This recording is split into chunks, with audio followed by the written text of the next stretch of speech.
আসসালামু আলাইকুম সকলকে সকলকে স্বাগতম আমাদের আজকের লাইভ ক্লাসে। আজকে আমরা একটা অধ্যায় পড়বো, তার নাম খাদ্য পুষ্টি ও পরিপাক। খাদ্য পুষ্টি ও পরিপাক একটা বড় অধ্যায়। এই বড় অধ্যায়ের মধ্যে আসলে কথা কম, কিন্তু হচ্ছে যে অনেক অগোছালো অধ্যায়। তো অধ্যায়ের মধ্যে এত এত ইনফরমেশন, কোনটা লাগবে কোনটা লাগবে না সেটা আসলে আমরা বুঝতে পারি না। তো আমি আজকের ক্লাসে তোমাদেরকে এই অধ্যায়টা গুছিয়ে দিব এবং যতটুকু লাগবে আমি ততটুকুই তোমাদেরকে পড়াবো, কারণ যেহেতু তোমাদের সময় নাই, লাগবে না এরকম অগোছালো জিনিস পড়ে আসলে সময় নষ্ট করারও সময় নেই তোমাদের জন্য। তো চলো আমরা দেখি। তো এই অধ্যায়টা মূলত হচ্ছে যে আমাদের বিভিন্ন পুষ্টি ক্রিয়া নিয়ে এই কথা বলছে। তো অধ্যায়ের শুরুতেই হয়েছে যে উদ্ভিদের খনিজ পুষ্টি, উদ্ভিদের খনিজ পুষ্টি। তো উদ্ভিদের টোটাল পুষ্টি উপাদান কয়টা আছে? উদ্ভিদের হচ্ছে যে আমাদের 60টা অজৈব উপাদান শনাক্ত করা হয়েছে, তার মধ্যে 16টা হচ্ছে অত্যাবশ্যক উপাদান। উদ্ভিদের 60টা পুষ্টি উপাদান শনাক্ত করছে, 60টা অজৈব পুষ্টি উপাদান শনাক্ত হয়েছে। অজৈব পুষ্টি উপাদান শনাক্ত হয়েছে। কয়টা অজৈব পুষ্টি উপাদান? 60টা অজৈব পুষ্টি উপাদান শনাক্ত হয়েছে। যে উদ্ভিদের মধ্যে 60টা উপাদান দরকার হয়, শনাক্ত হয়েছে কয়টা? 60 জন উপাদান শনাক্ত হয়েছে।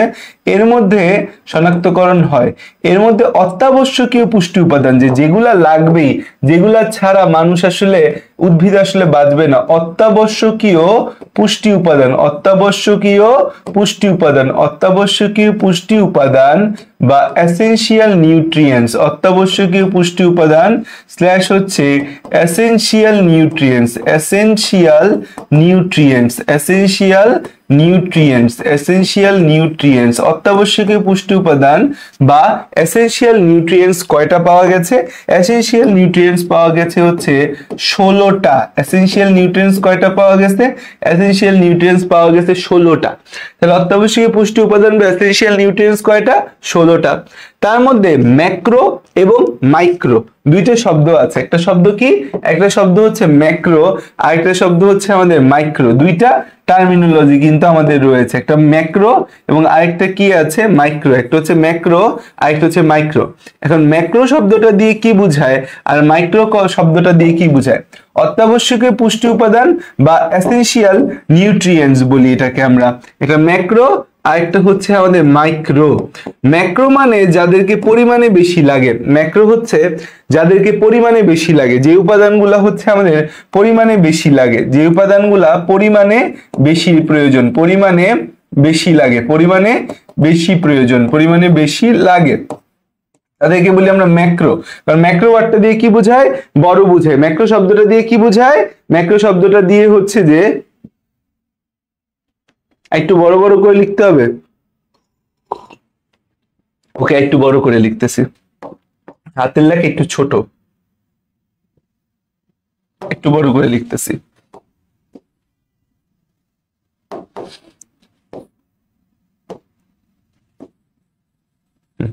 তাহলে আমাদের কি একটা ম্যাক্রো আর একটা কি মাইক্রো, ম্যাক্রো এবং মাইক্রো।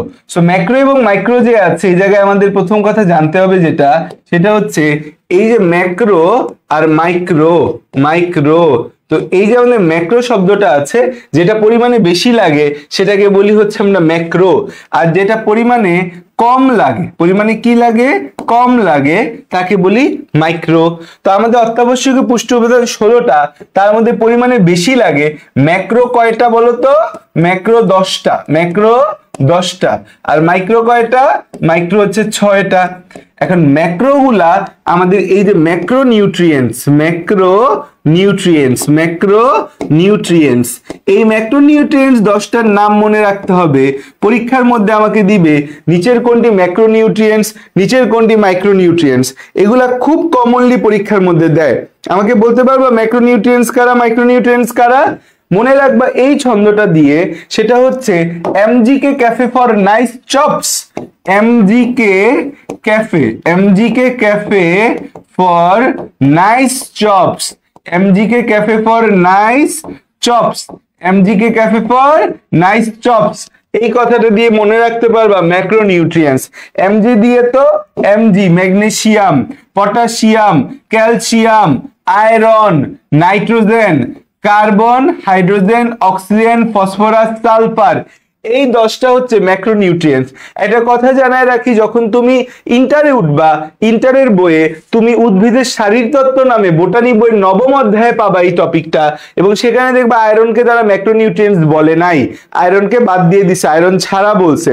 তো আমাদের এই কয়টা হচ্ছে কি, আমাদের এই যে কয়টা এমজিকে ক্যাফে ফর নাইস চপস, এইরা হচ্ছে যে আমাদের কি ম্যাক্রোনিউট্রিয়েন্টস। কিন্তু আয়রনটাকে এখন অনেক জায়গায় ম্যাক্রোনিউট্রিয়েন্টস বলে না।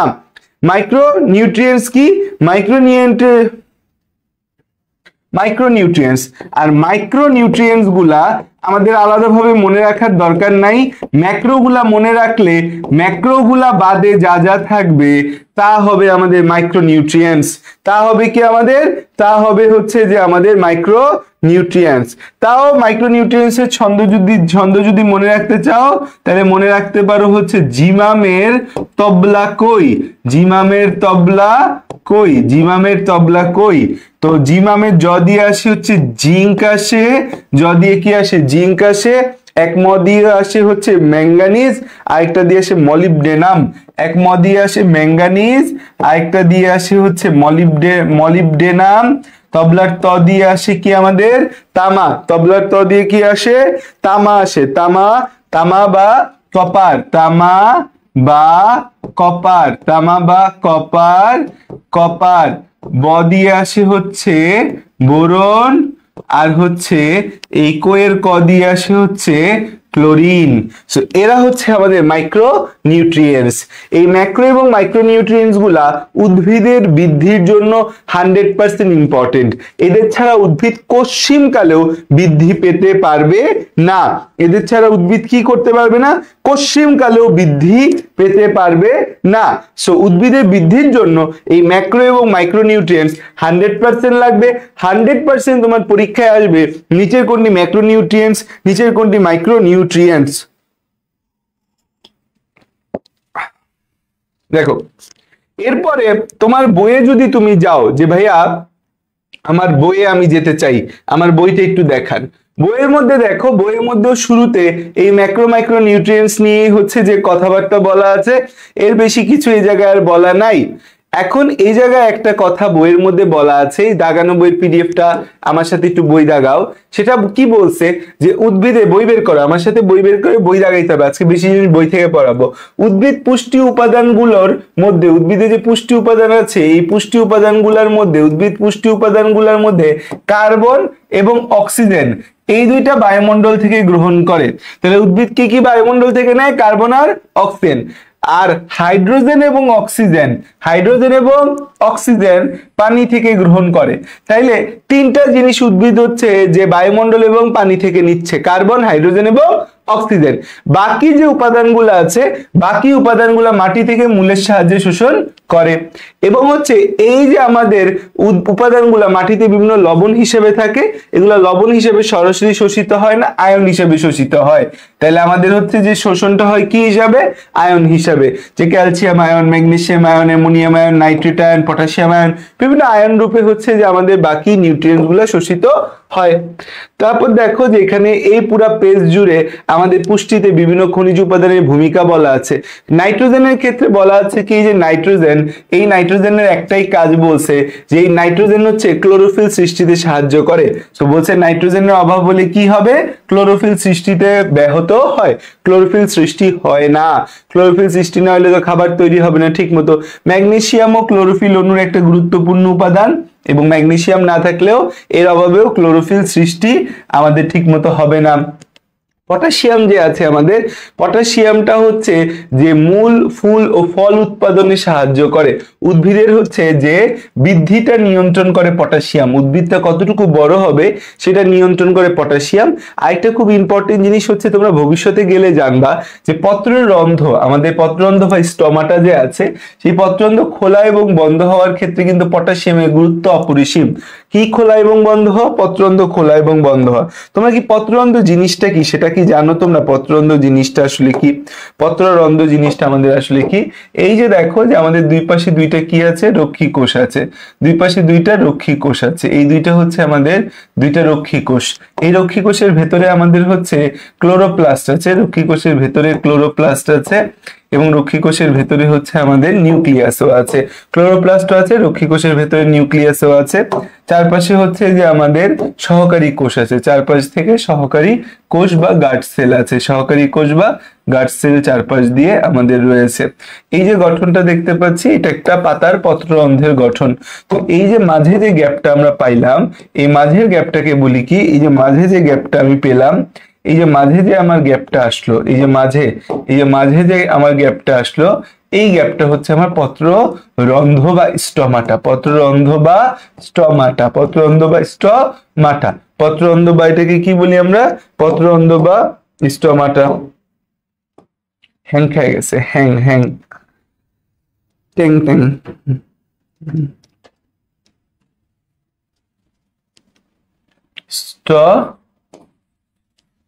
কাজ করতেছে না, টাচ প্যানেল কাজ করে না।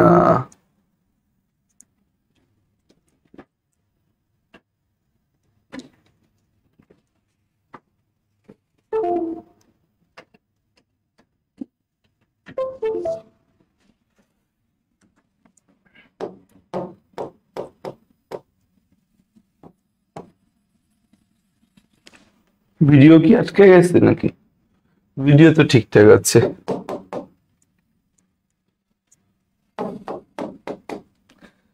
অপেক্ষা করি, একটু গল্প করি, দেখি টাচ প্যানেল কখন ঠিক হয়।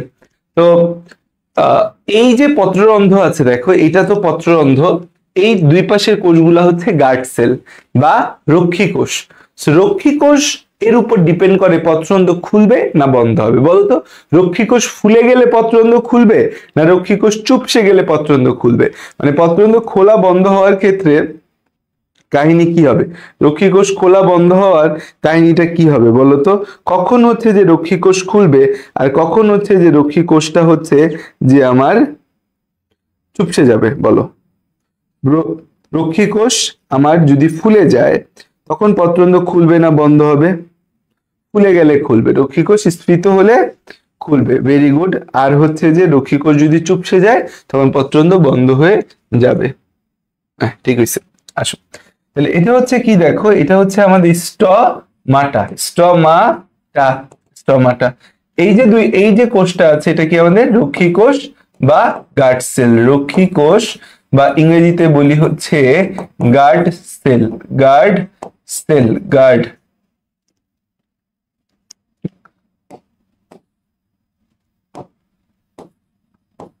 Guard cell. আর এইটাকে আমরা বলি হচ্ছে সহকারী কোষ, এটাকে কি বলি আমরা, সহকারী কোষ। এই পত্ররন্ধ্র বা স্টমাটাটা খুব ইম্পর্টেন্ট, কারণ পত্ররন্ধ্র বা স্টমাটা খোলা বন্ধ হওয়ার উপর অনেক কিছু ডিপেন্ড করে, কারণ এটা দিয়ে বিভিন্ন গ্যাস প্রবেশ করে। তো এই যে রক্ষী কোষ যে আছে, এই রক্ষী কোষটা হচ্ছে আমাদের যদি স্ফীত হয়, রক্ষী কোষটি স্ফীত হলে আমাদের হচ্ছে পত্ররন্ধ্র খুলে যায়, রক্ষী কোষ স্ফীত হলে আমাদের পত্ররন্ধ্র খুলে যায়, রক্ষী কোষ স্ফীত হলে কি হয়, পত্ররন্ধ্র খুলে যায়। আবার হচ্ছে রক্ষী কোষ হচ্ছে যদি আমাদের চুপসে যায়, রক্ষী কোষ চুপসে গেলে, রক্ষী কোষ কি হলে চুপসে গেলে পত্ররন্ধ্র বন্ধ হয়ে যায়, পত্ররন্ধ্র বন্ধ হয়ে যায়, পত্ররন্ধ্র কি হয়ে যায়, বন্ধ হয়ে যায়, পত্ররন্ধ্র বন্ধ হয়ে যায়।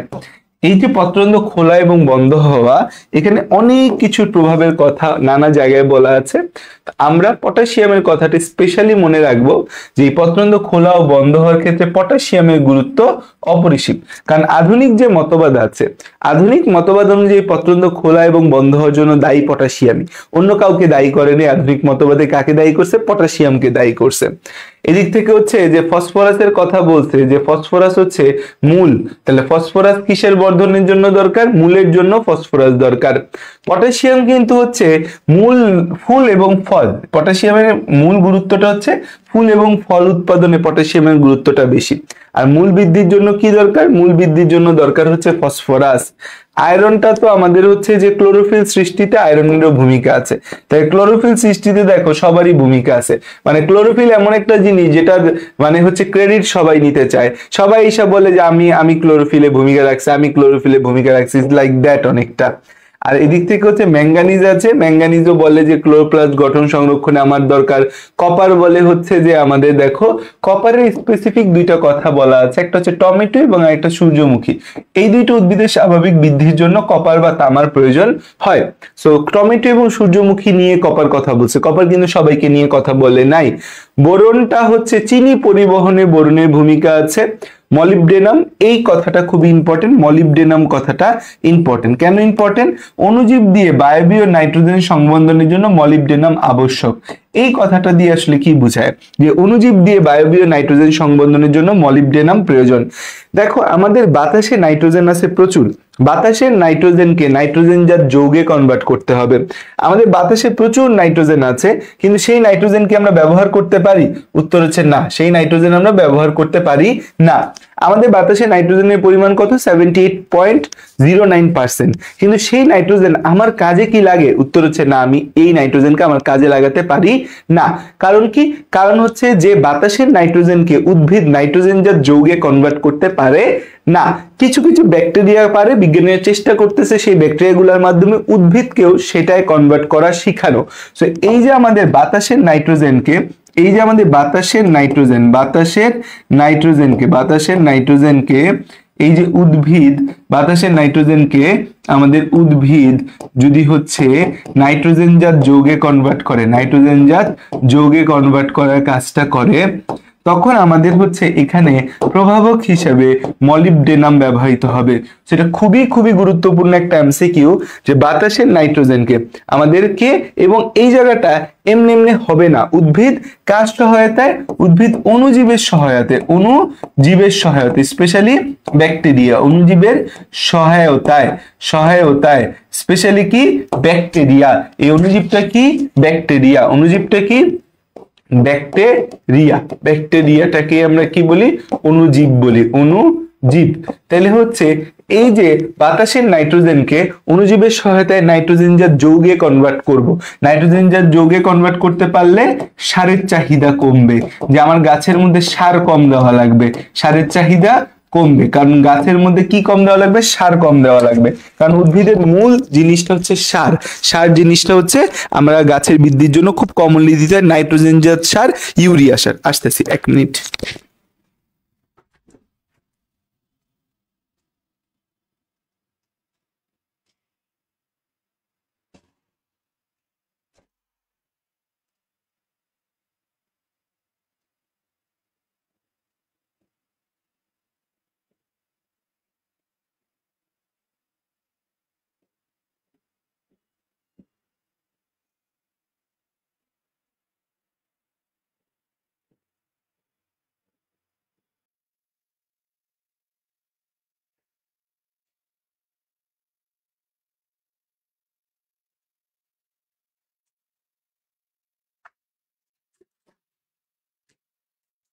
চলে আসছি। তাহলে দেখো যে আমরা হচ্ছে যে এতটুকু আমরা গেল, যে আমরা হচ্ছে যে এই জায়গাটা একদম বই থেকে দেখতেছি আমরা সবকিছু। ক্লোরিনের ক্ষেত্রে বলা আছে সুগার বিট বা যেটাকে আমরা বলি ইক্ষু। ক্লোরিনের ক্ষেত্রে কি বলছে দেখো, সুগার বিট বা যেটাকে আমরা কি বলতেছি? ইক্ষু বলতেছি। ইক্ষু এর মূল ও কাণ্ডের বৃদ্ধির জন্য ক্লোরিন প্রয়োজন। তাহলে এই জায়গাটা কিন্তু পুরাটা এমসিকিউর জন্য একটা জাম্পেক সিস্টেম, এখান থেকে কিন্তু এমসিকিউ প্রচুর আসতে পারে। তাহলে আমি কিন্তু একদম যতটুক লাগবে ততটুক দাগায় দিছি, এতটুকু সুন্দর করে হচ্ছে যে পড়বা, এইচএসসি এসসি তে এখান থেকে প্রশ্ন আসবে। এখন দেখো যে একটা খুব গুরুত্বপূর্ণ জিনিস, পুষ্টির উপাদানের অভাবজনিত লক্ষণ। দেখো পুষ্টি উপাদানের অভাবজনিত কি কি হতে পারে? একটা হচ্ছে ক্লোরোসিস, একটা কি আমাদের পুষ্টি উপাদানের অভাবজনিত লক্ষণের মধ্যে একটা হচ্ছে ক্লোরোসিস। এই ক্লোরোসিসটা কিসের অভাবে হয়? এই ক্লোরোসিসটা নাইট্রোজেনের অভাবে হয়। কিসের অভাবে ক্লোরোসিস হয়? নাইট্রোজেনের অভাবে ক্লোরোসিস হয়। খেয়াল করে দেখো পাতাগুলো আস্তে আস্তে কি হচ্ছে, যে সবুজ পাতা আস্তে আস্তে হলুদ হয়ে যাচ্ছে। এই যে সবুজ পাতা আস্তে আস্তে হলুদ হয়ে যাওয়া, এটাকেই বলা হয় ক্লোরোসিস। সবুজ পাতা আস্তে আস্তে হলুদ হয়ে যাওয়া, এটাকে কি বলি আমরা? ক্লোরোসিস বলি। সবুজ পাতা আস্তে আস্তে হলুদ হয়ে যাওয়া, এটাকে ক্লোরোসিস বলি। ল্যাক অফ ফসফরাস, ফসফরাসের অভাবে দেখো পাতাগুলার চারপাশ কোনা আস্তে আস্তে কি হয়ে যাচ্ছে? নীল হয়ে যাচ্ছে। ল্যাক অফ ফসফরাসে তাহলে কি হয়? যে নাইট্রোজেনের অভাবে আমাদের হচ্ছে যে এই সবুজ পাতা সবুজ পাতা আস্তে আস্তে হলুদ হয়ে যায়। সবুজ পাতা কি হয়? আস্তে আস্তে হলুদ হয়ে যায়, আস্তে আস্তে হলুদ হয়ে যায়। সবুজ পাতা আস্তে আস্তে আমাদের কি হয়ে যাবে? হলুদ হয়ে যায়। সবুজ পাতা আস্তে আস্তে হলুদ হয়ে যায়, এটা ক্লোরোসিসের ক্ষেত্রে দেখা যায়। তাহলে ক্লোরোসিস যে আমরা বলতেছি, সেখানে আমরা কি দেখতে পাবো? যে আমার সবুজ পাতা আস্তে আস্তে হলুদ হয়ে যাও, পাতা হলুদ হয়ে যাওয়াকে কিন্তু ক্লোরোসিস বলা হয়। পাতা হলুদ হয়ে যাওয়াকে কি বলি? ক্লোরোসিস। পাতা হলুদ হয়ে যাওয়াকে ক্লোরোসিস বলা হয়। এই হয়ে যায়, পাতা হলুদ হয়ে যাওয়াকে, পাতা হলুদ হয়ে যাওয়াকে, পাতা হলুদ হয়ে যাওয়াকে, পাতা হলুদ হয়ে যাওয়াকে ক্লোরোসিস বলে। পাতা হলুদ হয়ে যাওয়াকে কি বলা হয়? ক্লোরোসিস বলে। পাতা হলুদ হয়ে যাওয়াকে কি বলা হয়? ক্লোরোসিস বলে। পাতা হলুদ হয়ে যাওয়াকে কি বলে? ক্লোরোসিস বলে। এবং হচ্ছে যে এর ফলে হচ্ছে কিন্তু কি হচ্ছে? কোষের বৃদ্ধি ও বিভাজন হ্রাস পায়। এতে এর ফলে কোষের বৃদ্ধি, এবং এর ফলে কোষের বৃদ্ধি কারণ কি? আমাদের হচ্ছে যে ক্লোরোফিল নাই, এর ফলে কোষের বৃদ্ধি ও বিভাজন হ্রাস পায়। কোষের বিভাজন বৃদ্ধি হ্রাস পায়, বিভাজন ও বৃদ্ধি হ্রাস পায়, বিভাজন ও বৃদ্ধি হ্রাস পায়। তাহলে দেখো ক্লোরোসিসটা কি? কোষটা আমাদের আস্তে আস্তে হলুদ হয়ে যাওয়া, পাতা আস্তে আস্তে হলুদ হয়ে যাওয়াকে ক্লোরোসিস বলে। কোষের বিভাজন বৃদ্ধি হ্রাস পাচ্ছে, এবং হচ্ছে যে আমরা এই হচ্ছে কথা, বৃদ্ধি হ্রাস পায়। এবং উদ্ভিদ উদ্ভিদ এবং উদ্ভিদ কোষের বৃদ্ধি হ্রাস পাইলে উদ্ভিদের বৃদ্ধিও হ্রাস পায়, উদ্ভিদের বৃদ্ধিও হ্রাস পায়। এটা হচ্ছে আমাদের ক্লোরোসিসের ক্ষেত্রে দেখতে পাই আমরা।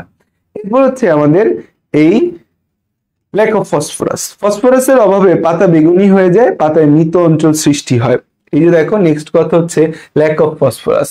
তাহলে হচ্ছে ফসফরাসের অভাবে, ফসফরাসের অভাবে দেখো ছবির মধ্যে স্পষ্ট বোঝা যাচ্ছে পাতাটার চারপাশ কি হয়ে গেছে? বেগুনি হয়ে গেছে। তাহলে পাতা বেগুনি হয়ে যায়, পাতায় মৃত অঞ্চল সৃষ্টি হয়, পাতা ফুল ফল ঝরে যায়। তাহলে হচ্ছে পাতা বেগুনি হয়ে যায়, পাতা বেগুনি হয়ে যায়। পাতা দেখো এই যে এরিয়া গুলা বুঝাই যাচ্ছে, এখানে কি হইতেছে আমাদের?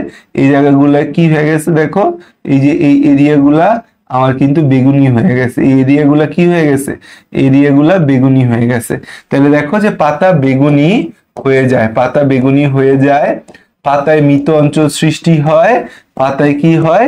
মৃত অঞ্চল সৃষ্টি হবে, পাতায় মৃত অঞ্চল সৃষ্টি হবে। পাতা বেগুনি হয়ে যাবে, পাতায় মৃত অঞ্চল সৃষ্টি, এবং হচ্ছে যে আমাদের এই ফসফরাসটার অভাবে পাতা ফুল এবং ফল ঝরে যায়। তাহলে এর অভাবে কি হবে? এর অভাবে হচ্ছে যে পাতা ফুল এবং ফল ঝরে যাবে, পাতা ফুল এবং ফল ঝরে যায়, পাতা ফুল ও ফল ঝরে যায়। দেখো আমাদের পরীক্ষায় এমসিকিউ আসে এই জায়গা থেকে বেশি, সিকিউ এই জায়গা থেকে খুব কম আসে। এমসিকিউতে এই পয়েন্টটা দিবে যে পাতা বেগুনি হয়ে যায় কার অভাবে? ফসফরাসের অভাবে। এমসিকিউতে এই পয়েন্টটা দিবে যে এই ক্লোরোসিস ঘটে কার অভাবে? ক্লোরোসিস ঘটে হচ্ছে নাইট্রোজেনের অভাবে, নাইট্রোজেনের অভাবে। এরপর আসা যাক হচ্ছে পটাশিয়াম।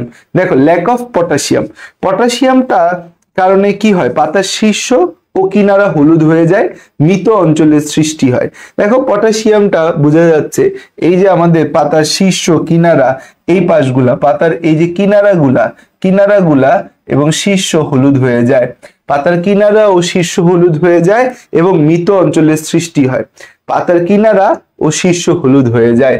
তাহলে এখানে দেখো পটাশিয়ামের অভাবে, পটাশিয়ামের অভাবে, পটাশিয়ামের অভাবে, পটাশিয়ামের অভাবে, পটাশিয়ামের অভাবে কি হচ্ছে?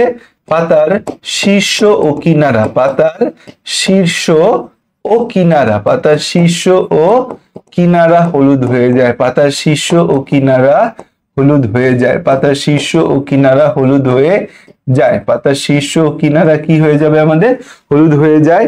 এবং হচ্ছে যে আমাদের মৃত অঞ্চল সৃষ্টি করে, মৃত অঞ্চল সৃষ্টি করে, হলুদ হয়ে যায়, মৃত অঞ্চল সৃষ্টি করে, মৃত অঞ্চল সৃষ্টি করে, মৃত অঞ্চল সৃষ্টি করে, মৃত অঞ্চল কি করে? সৃষ্টি করে। তারপর হচ্ছে যে নেক্সট কথা হচ্ছে কি?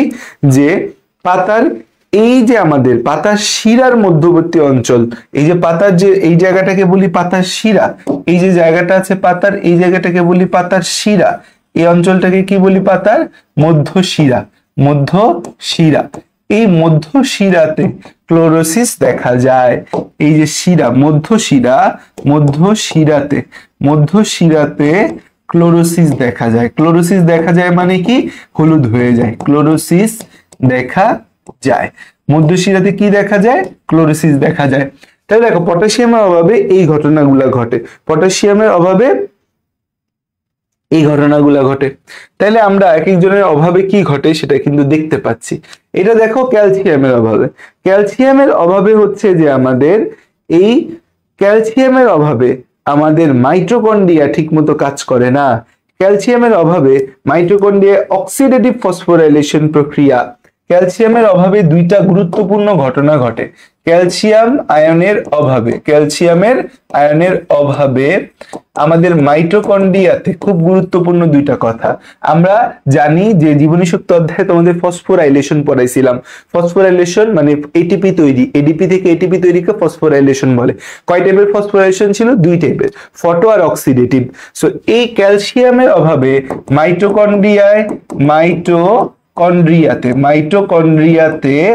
মাইটোকন্ড্রিয়াতে আমাদের ক্যালসিয়ামের অভাবে ক্যালসিয়ামের অভাবেই কে সরাই দিল পেজ আমার, ক্যালসিয়ামের অভাবে মাইটোকন্ড্রিয়াতে অক্সিডেটিভ ফসফোরাইলেশন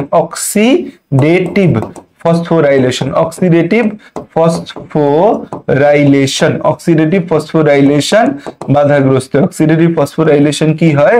বাধাগ্রস্ত হয়। অক্সিডেটিভ ফসফোরাইলেশন বাধাগ্রস্ত হয়।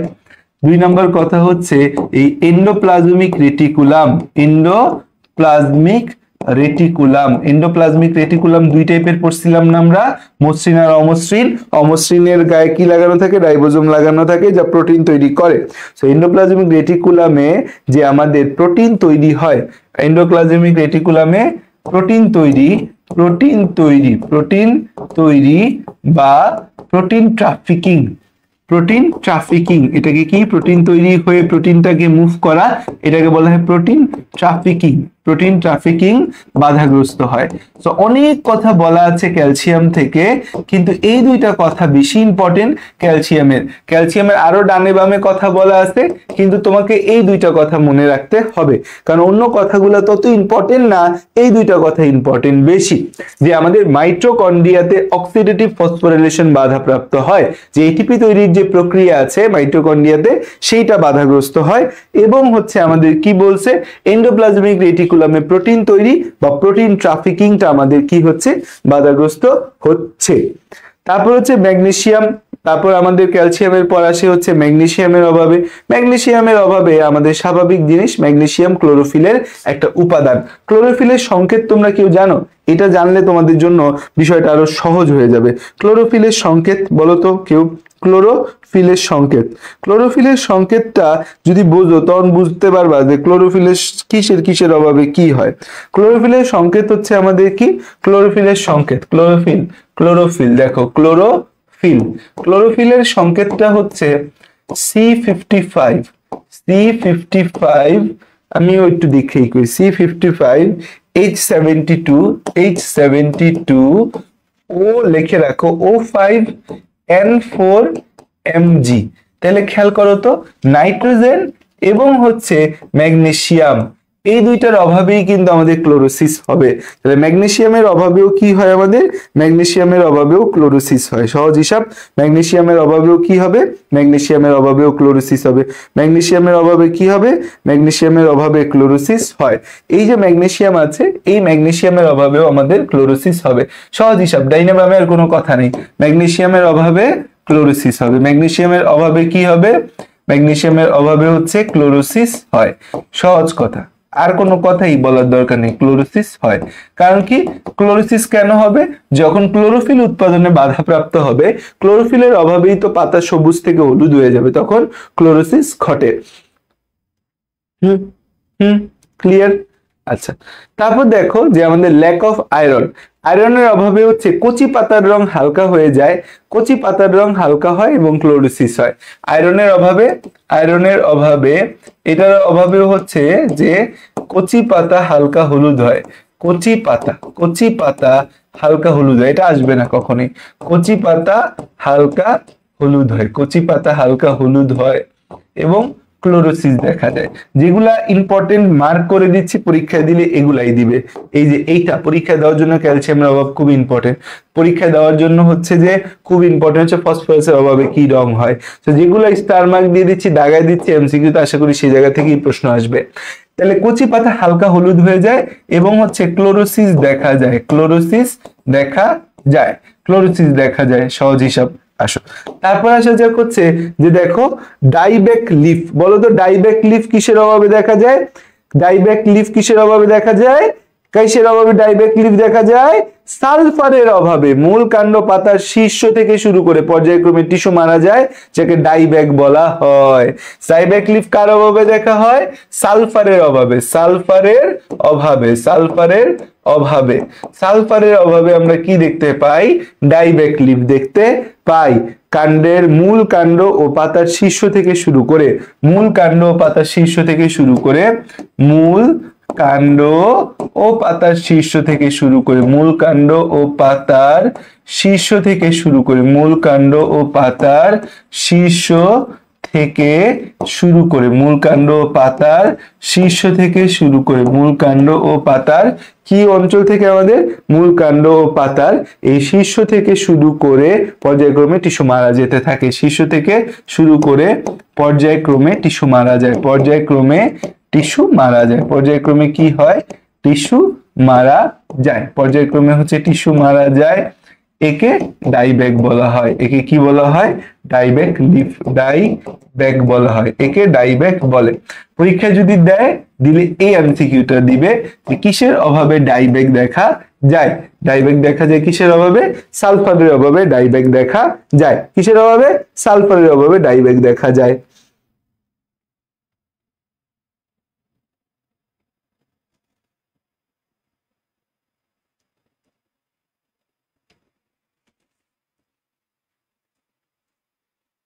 ওকে, এবার দেখো যে বোরন, বোরনটা হচ্ছে যে আমাদের বোরনের কাজ কি? বোরন কোষকে দৃঢ়তা দেয়। বোরন কি করে? বোরন আমাদের বোরনটা কি সংকেত কি? বি না বি আর বলো তো? Fluorine, chlorine, bromine, iodine. একটা হচ্ছে ব্রোমিন আর এটা হচ্ছে বোরন। তো বোরনের সংকেত হবে বি, বোরনের সংকেত হবে কি? বি। সো হচ্ছে বোরন কোষকে দৃঢ়তা দেয়। বোরন কি করে? কোষকে দৃঢ়তা দেয়, কোষকে দৃঢ়তা দেয়। সো বোরনের অভাবে কি হয়? বোরনের অভাবে, বোরনের সংকেত কি হবে? বি। তাই বোরনের অভাবে আমাদের হচ্ছে যে কোষ দৃঢ়তা পায় না, বিপাকে সমস্যা হয়, বর্ধনশীল অগ্রভাগ মরে যায়। তো বোরনের অভাবে আমাদের হচ্ছে কোষ দৃঢ়তা পায় না, কোষের কি হয় না? দৃঢ়তা হয় না। বোরনের অভাবে কি হয় না? বোরনের অভাবে কোষের দৃঢ়তা হয় না, বিপাকে সমস্যা হয়, বর্ধনশীল অগ্রভাগ মরে যায়। বিপাকে সমস্যা হয়, বিপাকে সমস্যা হয়, বিপাকে সমস্যা হয়, বর্ধনশীল অগ্রভাগ মরে যায়, বর্ধনশীল অগ্রভাগ মরে যায়, বর্ধনশীল অগ্রভাগ মারা যায়, বর্ধনশীল অগ্রভাগ কি হয়? মারা যায়। বর্ধনশীল অগ্রভাগ হচ্ছে কি হয়? মারা যায়। ওকে, তাহলে এই হচ্ছে যে আমাদের কথাবার্তা। এতটুকু আমরা বিভিন্ন জিনিসের কার অভাবে কি হয় এটা আমরা লম্বা সময় ধরে দেখলাম যে কার অভাবে কি হয়। তো আমরা যেগুলা ইম্পর্টেন্ট কথা সেগুলা বলছি যে এটা এটা ইম্পর্টেন্ট, এটা লাগবে না, এটা পরীক্ষা অ্যাজ ইউজুয়াল দিবে না। তো আমি কিন্তু এই জায়গাটা বুঝাই দিছি যে কার অভাবে কি হয়। এতটুকু পর্যন্ত কারো কোনো কনফিউশন আছে কিনা আমাকে একটু জানাও। এতটুকু পর্যন্ত কারো কোনো কনফিউশন আছে কিনা যে এটা বুঝি নাই ওইটা বুঝি নাই, এতটুকু পর্যন্ত কারো কোনো কনফিউশন আছে কিনা জানাও।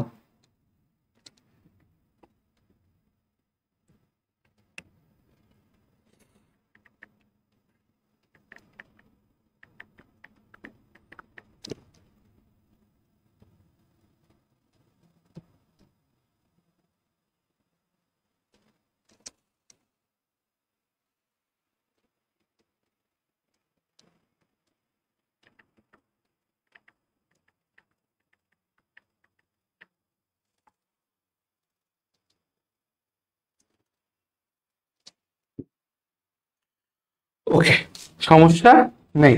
আসো তাহলে দেখো আমরা কিন্তু বইয়ের এই সেকশনটা খেয়াল করো, এই সেকশনটা কিন্তু আমি তোমাকে বলে দিছি এবং যতটুকু বলছি ততটুকুই লাগবে, এর বেশি লাগবে না। যতটুকু বলছি ততটুকুই লাগবে, এর বেশি হচ্ছে লাগবে না। হ্যাঁ প্রিন্স ভাই, হ্যাঁ, ওয়ালাইকুম আসসালাম ভাই।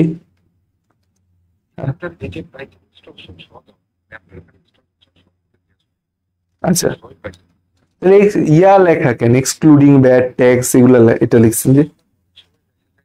হ্যাঁ হ্যাঁ, আচ্ছা, মানে এখন এটা কি, না না, মানে 83 লাগবে তাই তো? আচ্ছা, এখন কবে লাগাই মানে যদি অর্ডার দিই আজকে কবে লাগাই দিতে পারবেন? আচ্ছা, আমাকে আচ্ছা যদি কনফার্ম করি, আমার হচ্ছে যে একটা মানে দুইটা, একটা স্মার্ট বোর্ড আরেক জায়গায় নিতে হবে আর এটা এক জায়গায় লাগাইতে হবে, একটু মুভমেন্টের কাছে। আচ্ছা, ওকে তাহলে হুম হুম, মানে হ্যাঁ, এখন 65টা যেখানে আছে ওখানে 75টা দিব, আর 65টা আমরা অফলাইনে নিয়ে যাবো, এই পাশাপাশি দুইটা বিল্ডিং, কাছাকাছি কাছাকাছি। হ্যাঁ, আচ্ছা ওকে, আমি তাহলে বিকালের মধ্যে, মানে বিকাল না, আমি এখন ক্লাস আছি তো, ক্লাস শেষে আপনাকে কনফার্ম করতেছি। কনফার্ম করে আপনি তাহলে ব্যাংক ডিটেলস দিয়ে রাখেন, আমি হচ্ছে যে কনফার্ম করি, তারপর হচ্ছে যে দই হলে কালকে আমাকে লাগাই দেন তাহলে। জি জি,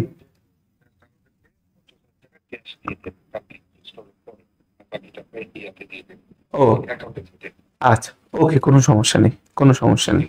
জি, ওকে ওকে।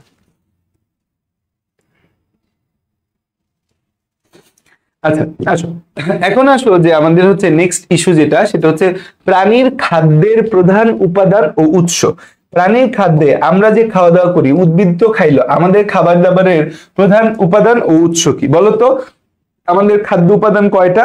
আমাদের হচ্ছে যে খাদ্য উপাদান কয়টা? আমাদের হচ্ছে প্রধান খাদ্য উপাদান হচ্ছে আমিষ, শর্করা, স্নেহ ও চর্বি জাতীয় উপাদান। আমাদের হচ্ছে পুষ্টি উপাদান, তাহলে আমাদের পুষ্টি উপাদান কয়টা? আমি জানি যে আমাদের পুষ্টি উপাদান হচ্ছে যে আমাদের খাদ্য উপাদান হচ্ছে 7টা। আমাদের খাদ্য উপাদান কয়টা? 7টা। খাদ্য উপাদান কয়টা?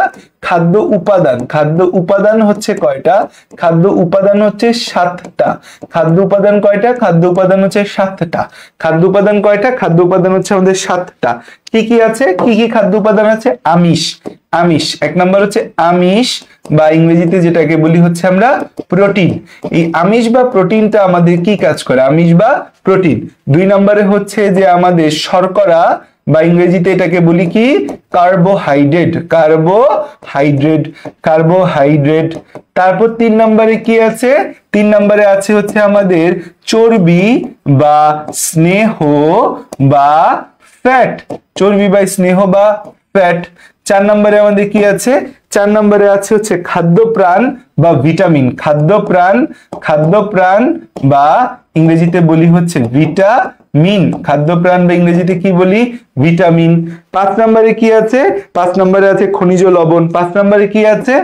খনিজ লবণ। 5 নম্বরে আছে আমাদের হচ্ছে খনিজ লবণ। 5 নম্বরে আছে খনিজ লবণ। 6 নম্বরে আছে কি? পানি। 7 নম্বরে হচ্ছে পানি।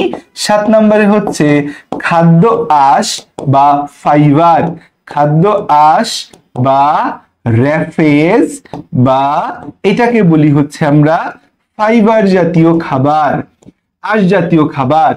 তো আমিষটা হচ্ছে আমাদের দেহের বিল্ডিং ব্লক, দেহের বিল্ডিং ব্লক। আমিষটাকে আমরা বলি হচ্ছে দেহের বিল্ডিং ব্লক, যে আমাদের যত প্রোটিন, বিল্ডিং ব্লক। তো এইটা মূলত আমাদের হচ্ছে মাংসপেশি গঠনে সাহায্য করে, এটা মূলত আমাদের দেহের মাংসপেশি গঠনে সাহায্য করে, দেহের বৃদ্ধি সাধন ও ক্ষয়পূরণ করে। এরা হচ্ছে দেহের বৃদ্ধি সাধন ও ক্ষয়পূরণ করবে, দেহটাকে বড়সড় করবে এবং ক্ষয়পূরণ করবে। বৃদ্ধি সাধন ও ক্ষয়পূরণ, দেহের বৃদ্ধি সাধন ও ক্ষয় পূরণ, বৃদ্ধি সাধন করবে এবং ক্ষয় পূরণ করবে, দেহের বৃদ্ধি সাধন ও ক্ষয় পূরণ। এটা হচ্ছে যে আমিষ বা প্রোটিনের কথা। তারপর শর্করা, শর্করার কাজটা, শর্করা বা গ্লুকোজ, শর্করার মধ্যে মূলত গ্লুকোজ, এরা আমাদের একটা কাজই করবে, শক্তি উৎপাদন করবে। এরা আমাদের শক্তি উৎপাদন করবে, শক্তি উৎপাদন করবে, কারণ গ্লুকোজ থেকে আমরা শক্তি উৎপাদন হয় বা এটিপি উৎপাদন হয়, সেটা আমরা লাস্ট ক্লাসে দেখছি। চর্বি বা স্নেহ বা ফ্যাট, এদের দুইটা কাজ। আমাদের দেহ যে গরম থাকে, গরম থাকার কারণ হচ্ছে ফ্যাট। সো হচ্ছে যে এরা বেসিক্যালি তাপ ও শক্তি উৎপাদন করে, এরা হচ্ছে তাপ ও শক্তি উৎপাদন করে, তাপ এবং হচ্ছে শক্তি উৎপাদন, তাপ এবং শক্তি উৎপাদন করে। আমাদের যে হচ্ছে ভিটামিন যে আছে, এই ভিটামিনটা আমাদের হচ্ছে রোগ প্রতিরোধ ক্ষমতা বাড়ায়, বিভিন্ন রাসায়নিক ক্রিয়া বিক্রিয়া করে। এরা হচ্ছে আমাদের দেখবা যে আমাদের রোগ শোক হইলে আমরা কি বলি, ভিটামিন খাইতে বলি। রোগ প্রতিরোধ ক্ষমতা বাড়ায়, রোগ প্রতিরোধ ক্ষমতা বাড়ায় ও বিভিন্ন রাসায়নিক ক্রিয়া বিক্রিয়া করে। রোগ প্রতিরোধ ক্ষমতা বাড়ায় এবং হচ্ছে রাসায়নিক ক্রিয়া বিক্রিয়া করে। আমরা অধ্যায়গুলা ভালো করে বুঝি। এই মাসের মধ্যে অধ্যায় শেষ হলে, আল্লাহ আমাকে বাঁচায় রাখলে, নেক্সট মাসে আমি চেষ্টা করব তোমাদের সিকিউ এমসিকিউ, বোর্ডের যে সিকিউ এমসিকিউ গুলো আসে সেগুলা নিয়ে ক্লাস নিতে কাজ করতে। রোগ প্রতিরোধ ক্ষমতা বাড়ায় ও রাসায়নিক ক্রিয়া বিক্রিয়া ঘটায়, রাসায়নিক ক্রিয়া বিক্রিয়া ঘটায়, রাসায়নিক ক্রিয়া বিক্রিয়া ঘটায়, রাসায়নিক ক্রিয়া বিক্রিয়া ঘটায়। রোগ প্রতিরোধ ক্ষমতা বাড়ায়, রাসায়নিক ক্রিয়া বিক্রিয়া ঘটায়। খনিজ লবণ যে আছে, বিভিন্ন হচ্ছে যে জৈবিক কাজে অংশ নেয়, বিভিন্ন জৈবিক কাজে অংশ নেয়, বিভিন্ন জৈবিক কাজে অংশ নেয়, জৈবিক কাজে অংশ নেয়। পানি তো পানি, পানি আমাদের বডিতে সব কাজই পানি করে, সো পানি রিলেটেড আর কথাবার্তা না বলি। খাদ্য, আঁশ বা ফাইবার বা র্যাফেজ, এরা পানি শোষণ করে, মলের পরিমাণ বৃদ্ধি করে, মল নিষ্কাশনে সাহায্য করে। এরা হচ্ছে আমাদের পানি শোষণ করে, এরা পানি শোষণ করে। এরা হচ্ছে এই র্যাফেজটা হচ্ছে আমাদের কি করে, পানি শোষণ করে, পানি শোষণ করে। এবং এরা হচ্ছে মলের পরিমাণ বৃদ্ধি করে, পানি শোষণ করে, মলের পরিমাণ বৃদ্ধি করে, পানি শোষণ করে, মলের পরিমাণ বৃদ্ধি করে, পানি শোষণ করে, মলের পরিমাণ বৃদ্ধি করে, মল নিষ্কাশনে সাহায্য করে, মল নিষ্কাশনে সাহায্য করে, মল নিষ্কাশনে সাহায্য করে, মল নিষ্কাশনে কি করে, সাহায্য করে। ঠিক আছে, তো এই হয়েছে আমাদের টোটাল কথাবার্তা এই সাইড থেকে, ভেরি ভেরি ইম্পর্টেন্ট এটা। তাহলে এই খাদ্য উপাদান রিলেটেড প্রশ্ন কিন্তু সিকিউতে আসতে পারে যে খাদ্য উপাদানগুলো কি কি। তো আমরা খাদ্য উপাদানগুলো কি কি সেটা তো জানতে পারলাম।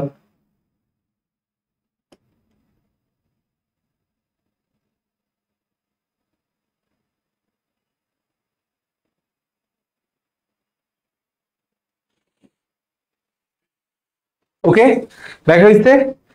দেখো, আমরা এখন প্রতিটা খাদ্য উপাদান নিয়ে জানবো, কারণ আমাদের বেঁচে থাকার জন্য প্রত্যেকটা খাদ্য উপাদান খুব খুব খুব দরকার, খুবই খুবই খুবই দরকার আমাদের প্রত্যেকটা খাদ্য উপাদান। দেখো, আমাদের হচ্ছে যে আমিষ, আমিষ বা ইংরেজি হচ্ছে প্রোটিন, আমিষ বা ইংরেজিতে এটাকে কি বলি, প্রোটিন। এই আমিষের একক কি, আমিষের বা প্রোটিনের একক কি দিয়ে প্রোটিন তৈরি, প্রোটিন এর একক, প্রোটিনের একক কি, যে কি দিয়ে প্রোটিন তৈরি, প্রোটিনের একক হচ্ছে অ্যামাইনো অ্যাসিড। প্রোটিনের একক কি, অ্যামাইনো অ্যাসিড। যে অ্যামাইনো অ্যাসিড দিয়ে আমাদের প্রোটিন তৈরি। কি দিয়ে প্রোটিন তৈরি, প্রোটিন তৈরি হচ্ছে অ্যামাইনো অ্যাসিড দিয়ে প্রোটিন তৈরি। তোমরা অ্যামাইনো অ্যাসিডের সংকেত মনে হয় দেখো নাই কখনো, আসো দেখাই। যে একটা কার্বন, তার এক হাতে NH2 বা অ্যামিনো গ্রুপ, এক হাতে কার্বক্সিলিক অ্যাসিড গ্রুপ। তাহলে অ্যাসিড এবং অ্যামিনো দুইটা গ্রুপ আছে বইলা, অ্যাসিড ও অ্যামিনো এই দুইটা গ্রুপ আছে বলে, যে এক হাতে কার্বন, তার এক হাতে NH2 গ্রুপ, আরেক হাতে হচ্ছে আমাদের COOH গ্রুপ। সো এক হাতে NH2 আর এক হাতে COOH আছে, তাহলে এটা অ্যাসিড গ্রুপ আছে এবং অ্যামিনো গ্রুপ আছে।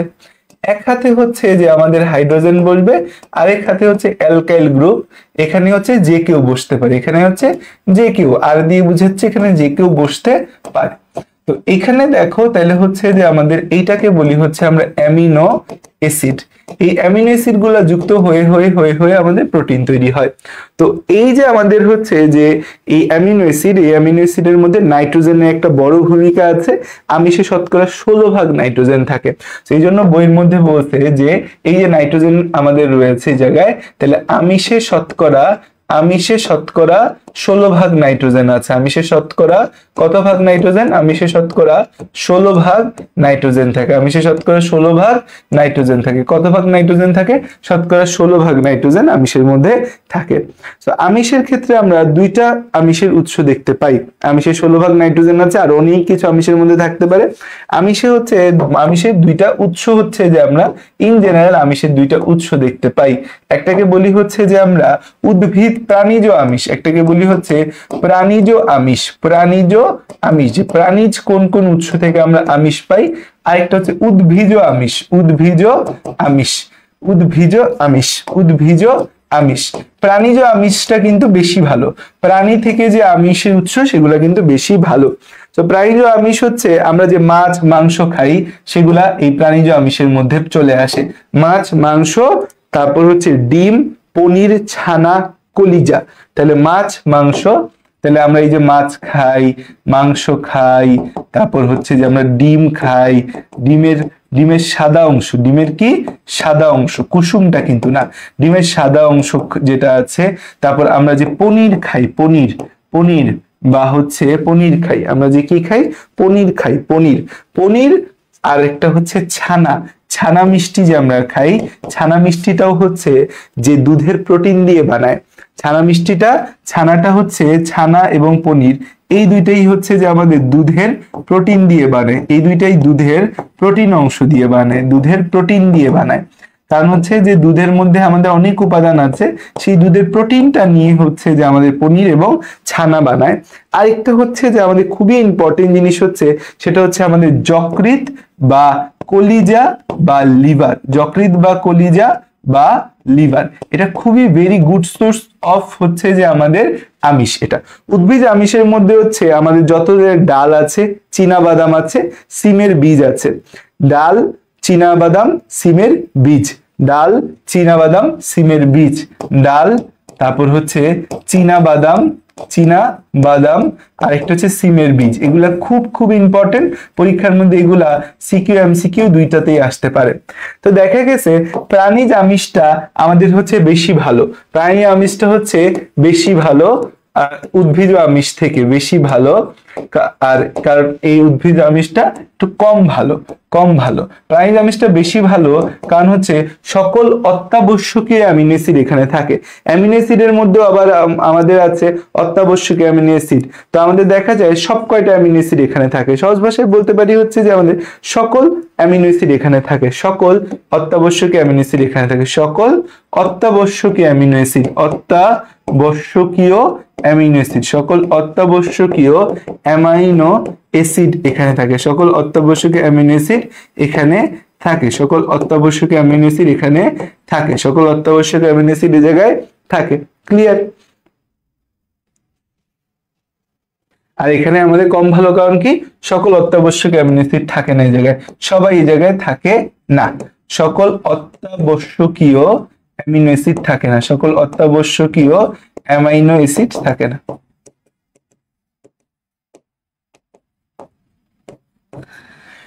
ওকে, তারপর আসো সামনের দিকে যদি যাই, শর্করা বা কার্বোহাইড্রেট, এরা কি করে আমাদের, এরা আমাদের শক্তি যোগায়। এরা কি করে আমাদের, এরা হচ্ছে যে শক্তি যোগায়। এরা কি করে, এরা হচ্ছে আমাদের শক্তি যোগায়।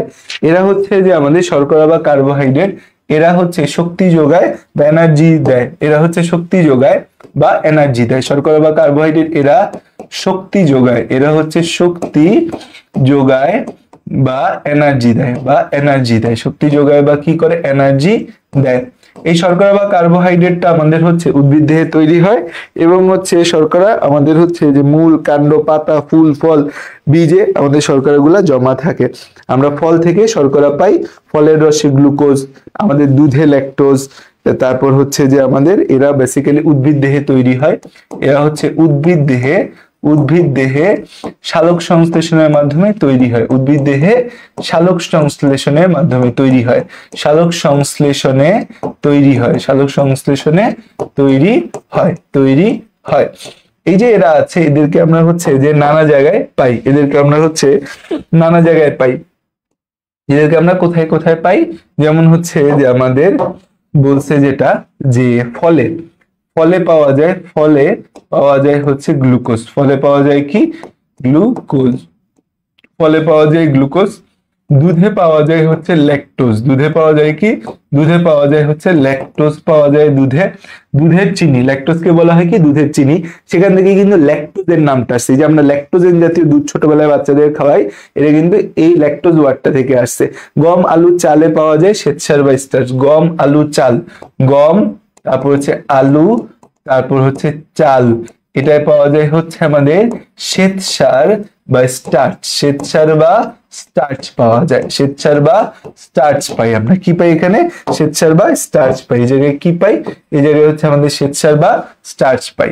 সো এই হচ্ছে কার্বোহাইড্রেট গুলো আমরা এই জায়গাগুলোর মধ্যে পাই। তো আমরা মূলত চাল, গম, আলু থেকে শ্বেতসার পাই, কাঁচা খাদ্যের শ্বেতসার খাই। এবং এখানে মজার বিষয় হচ্ছে যে এই শ্বেতসারটা কিন্তু হচ্ছে আমাদের কাঁচা অবস্থায় হজম হয় না। এই শ্বেতসারটা কাঁচা অবস্থায় হজম হয় না, কাঁচা অবস্থায় হজম হয় না, হজম হয় না, হজম হয় না। তাই আমরা কিন্তু হচ্ছে গম, আলু, চাল ইত্যাদি রান্না করে খাই। তাই এদের আমরা রান্না করে খাই, তাই এদের রান্না করে খাই। এদেরকে আমরা কি করি? রান্না করে খাই।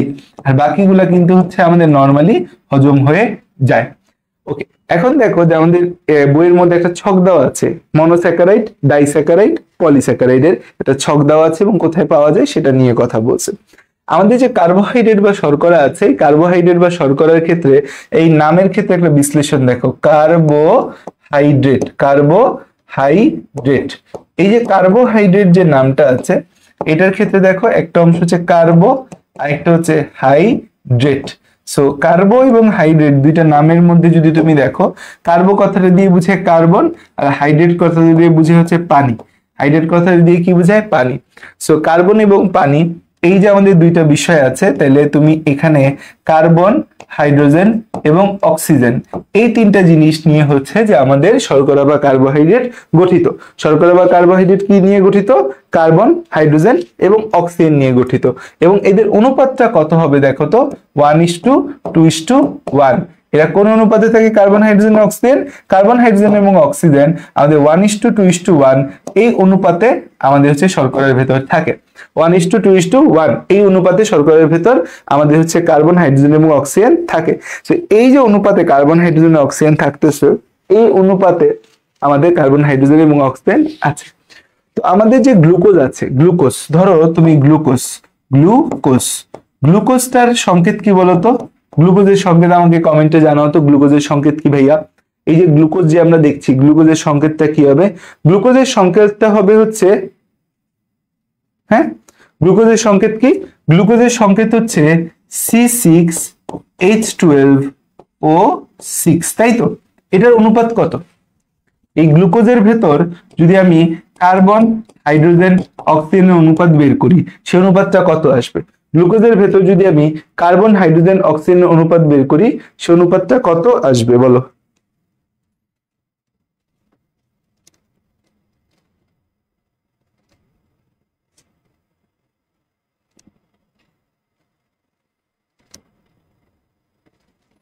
অনুপাত কত হবে?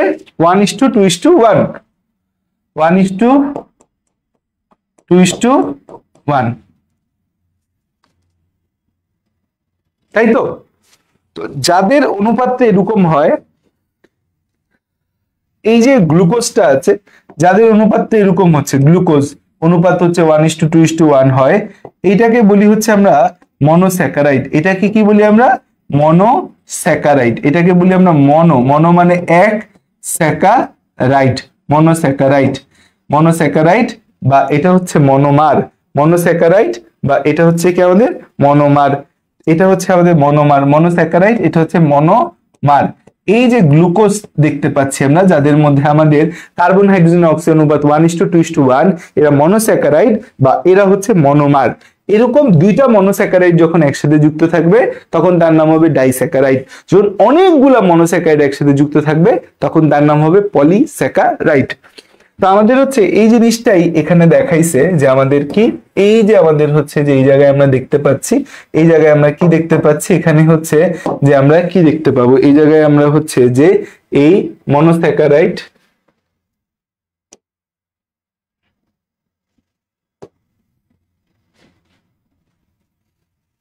গঠন, উদাহরণ, উৎস।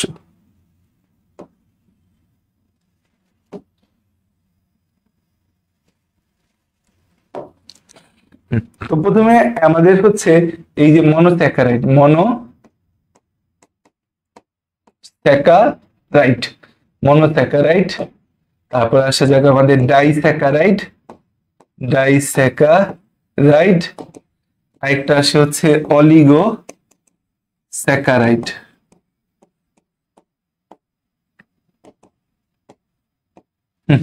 তাহলে মনোস্যাকারাইড, ডাইস্যাকারাইড, অলিগোস্যাকারাইড। এই মনোস্যাকারাইড হচ্ছে এক মনোমার বিশিষ্ট। এখানে কি আছে? একটা মনোস্যাকারাইড বিশিষ্ট, একটা মনোমার বিশিষ্ট। তাহলে ডাইস্যাকারাইডে কয়টা মনোমার থাকবে? দুইটা মনোমার বিশিষ্ট। মনোমার বা মনোস্যাকারাইড জিনিস একটু আগে বলে আসছি। আর পলিস্যাকারাইড কি আমাদের বহু মনোমার বিশিষ্ট। অলিগোনা সরি অলিগোনেট হবে পলি, অলিগোনেট হবে পলি, অলিগো কথাটা বড় হয়ে শিখবা, এটা হচ্ছে পলি। তাহলে এটা হচ্ছে বহু মনোমার বিশিষ্ট। এটা কি আমাদের বহু মনোমার বিশিষ্ট। এটা কি বহু মনোমার বিশিষ্ট। এটা কেমন আমাদের বহু মনোমার বিশিষ্ট। এটার উদাহরণ হচ্ছে কি আমাদের এই যে আমাদের এই মনোস্যাকারাইড, এটার উদাহরণ হচ্ছে আমাদের গ্লুকোজ। গ্লুকোজ, গ্লুকোজটা হচ্ছে আমাদের একটা মনোস্যাকারাইড। গ্লুকোজ এর সাথে আরেকটা লিখে দিই, লিখে রাখো ফ্রুক্টোজ। ফ্রুক্টোজ, গ্লুকোজ, ফ্রুক্টোজ এই দুইটা কোথায় পাওয়া যায়? দুইটাই পাওয়া যায় মধু এবং ফলের রস। মধুতে পাওয়া যায়, ফলের রসে পাওয়া যায় মধু এবং হচ্ছে ফলের রস, ফলের রস। আচ্ছা, ডাইস্যাকারাইড হচ্ছে আমাদের সুক্রোজ। ডাইস্যাকারাইড হচ্ছে সুক্রোজ এবং হচ্ছে ল্যাকটোজ। ল্যাকটোজ, সুক্রোজ এবং ল্যাকটোজ।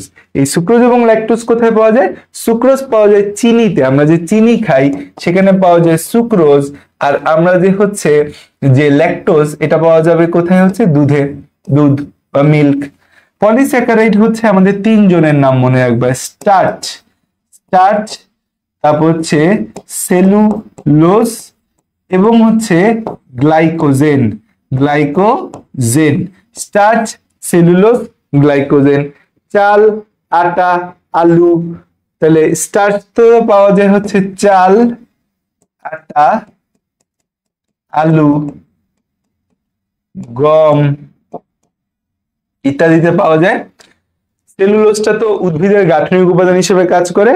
গ্লাইকোজেনটা পাওয়া যায় হচ্ছে যকৃতে। গ্লাইকোজেনটা কোথায় পাওয়া যায়? যকৃত বা লিভার। যকৃত বা লিভার, এবং যকৃত বা লিভারেই বেসিক্যালি আমাদের গ্লাইকোজেন পাওয়া যায়। গ্লাইকোজেনটা আমরা এই জিনিস ছোটবেলা থেকে জানি যে উদ্ভিদের সঞ্চিত খাদ্য কি? উদ্ভিদের সঞ্চিত খাদ্য, উদ্ভিদের সঞ্চিত খাদ্য হচ্ছে, উদ্ভিদের সঞ্চিত খাদ্য স্টার্চ। উদ্ভিদের সঞ্চিত খাদ্য স্টার্চ বা শ্বেতসার। প্রাণীর সঞ্চিত খাদ্য কি? প্রাণীর সঞ্চিত খাদ্য হচ্ছে গ্লাইকোজেন। প্রাণীর সঞ্চিত খাদ্য হচ্ছে কি? Glycogen, glycogen. আর হচ্ছে যে উদ্ভিদের সঞ্চিত খাদ্য স্টার্চ বা শ্বেতসার, প্রাণীর সঞ্চিত খাদ্য গ্লাইকোজেন। উদ্ভিদের গাঠনিক উপাদান, উদ্ভিদের কোষ প্রাচীরের গাঠনিক উপাদান, কোষ প্রাচীর। উদ্ভিদের কোষ প্রাচীরের উপাদান, উদ্ভিদের কোষ প্রাচীরের উপাদান হচ্ছে কে? উদ্ভিদের কোষ প্রাচীরের উপাদান হচ্ছে সেলুলোজ। উদ্ভিদের কোষ প্রাচীরের উপাদান কি? সেলুলোজ। উদ্ভিদের কোষ প্রাচীরের উপাদান কি? সেলুলোজ। ওকে,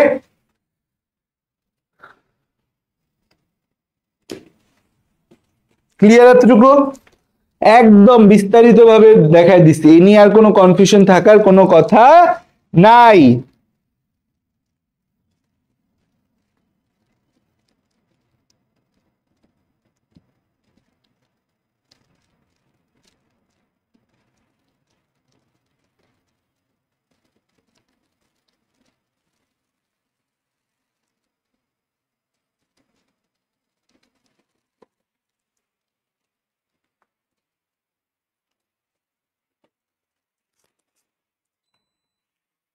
ওকে, এরপর আসলো স্নেহ। স্নেহ বা ফ্যাট বা চর্বি বা লিপিড। স্নেহ বা ফ্যাট বা চর্বি বা লিপিড। আসো, এই যে আমাদের ফ্যাট যে আছে, এই যে চর্বি যে আছে, চর্বির মধ্যে সবচেয়ে কমন চর্বি বা স্নেহ হচ্ছে, চর্বি বা স্নেহ হচ্ছে আমাদের সবচেয়ে কমন একটা নাম শিখে রাখো, ট্রাইগ্লিসারাইড। ট্রাইগ্লিসারাইড বা টিজি। ট্রাইগ্লিসারাইড বা টিজি। আমরা জানি, শুনছি হয়তো, বা না শুনলে এখন শুনবা, যে এই চর্বি ভেঙে দুইটা জিনিস পাওয়া যায়। এই ট্রাইগ্লিসারাইড বা টিজি, এটা দুইটা জিনিস দিয়ে তৈরি হয়। একটার নাম হচ্ছে fatty acid, fatty acid plus হচ্ছে গ্লিসারল। ফ্যাটি অ্যাসিড এবং গ্লিসারল এই দুইটা মিলে হচ্ছে যে আমাদের এই ট্রাইগ্লিসারাইড বা টিজি তৈরি হয়। চর্বি ভাঙলে সবসময় এই দুইটা উপাদান পাওয়া যাবে, একটার নাম ফ্যাটি অ্যাসিড হবে আর একটার নাম গ্লিসারল হবে। এই যে ফ্যাটি অ্যাসিড এবং গ্লিসারল রয়েছে, ফ্যাটি অ্যাসিড বেসিক্যালি একটা carboxylic acid. Fatty acid basically কি একটা আমাদের, ফ্যাটি অ্যাসিড বেসিক্যালি একটা কার্বক্সিলিক অ্যাসিড, আর গ্লিসারলটা তো হচ্ছে আমাদের একটা গ্লিসারিন। গ্লিসারলটা হচ্ছে একটা গ্লিসারিন। গ্লিসারলটা কি? গ্লিসারলটা হচ্ছে গ্লিসারিন, যে আমাদের হচ্ছে যে এই OH CH2 OH CH2 OH, এইটা হচ্ছে আমাদের গ্লিসারল বা এটাকে গ্লিসারিনও বলা হয়। গ্লিসারল বা গ্লিসারিন, গ্লিসারল বা গ্লিসারিন, গ্লিসারল বা গ্লিসারিন, গ্লিসারিন, এইটা মিলে আমাদের চর্বি বা স্নেহ তৈরি হচ্ছে, এই দুইটা জিনিস মিলে।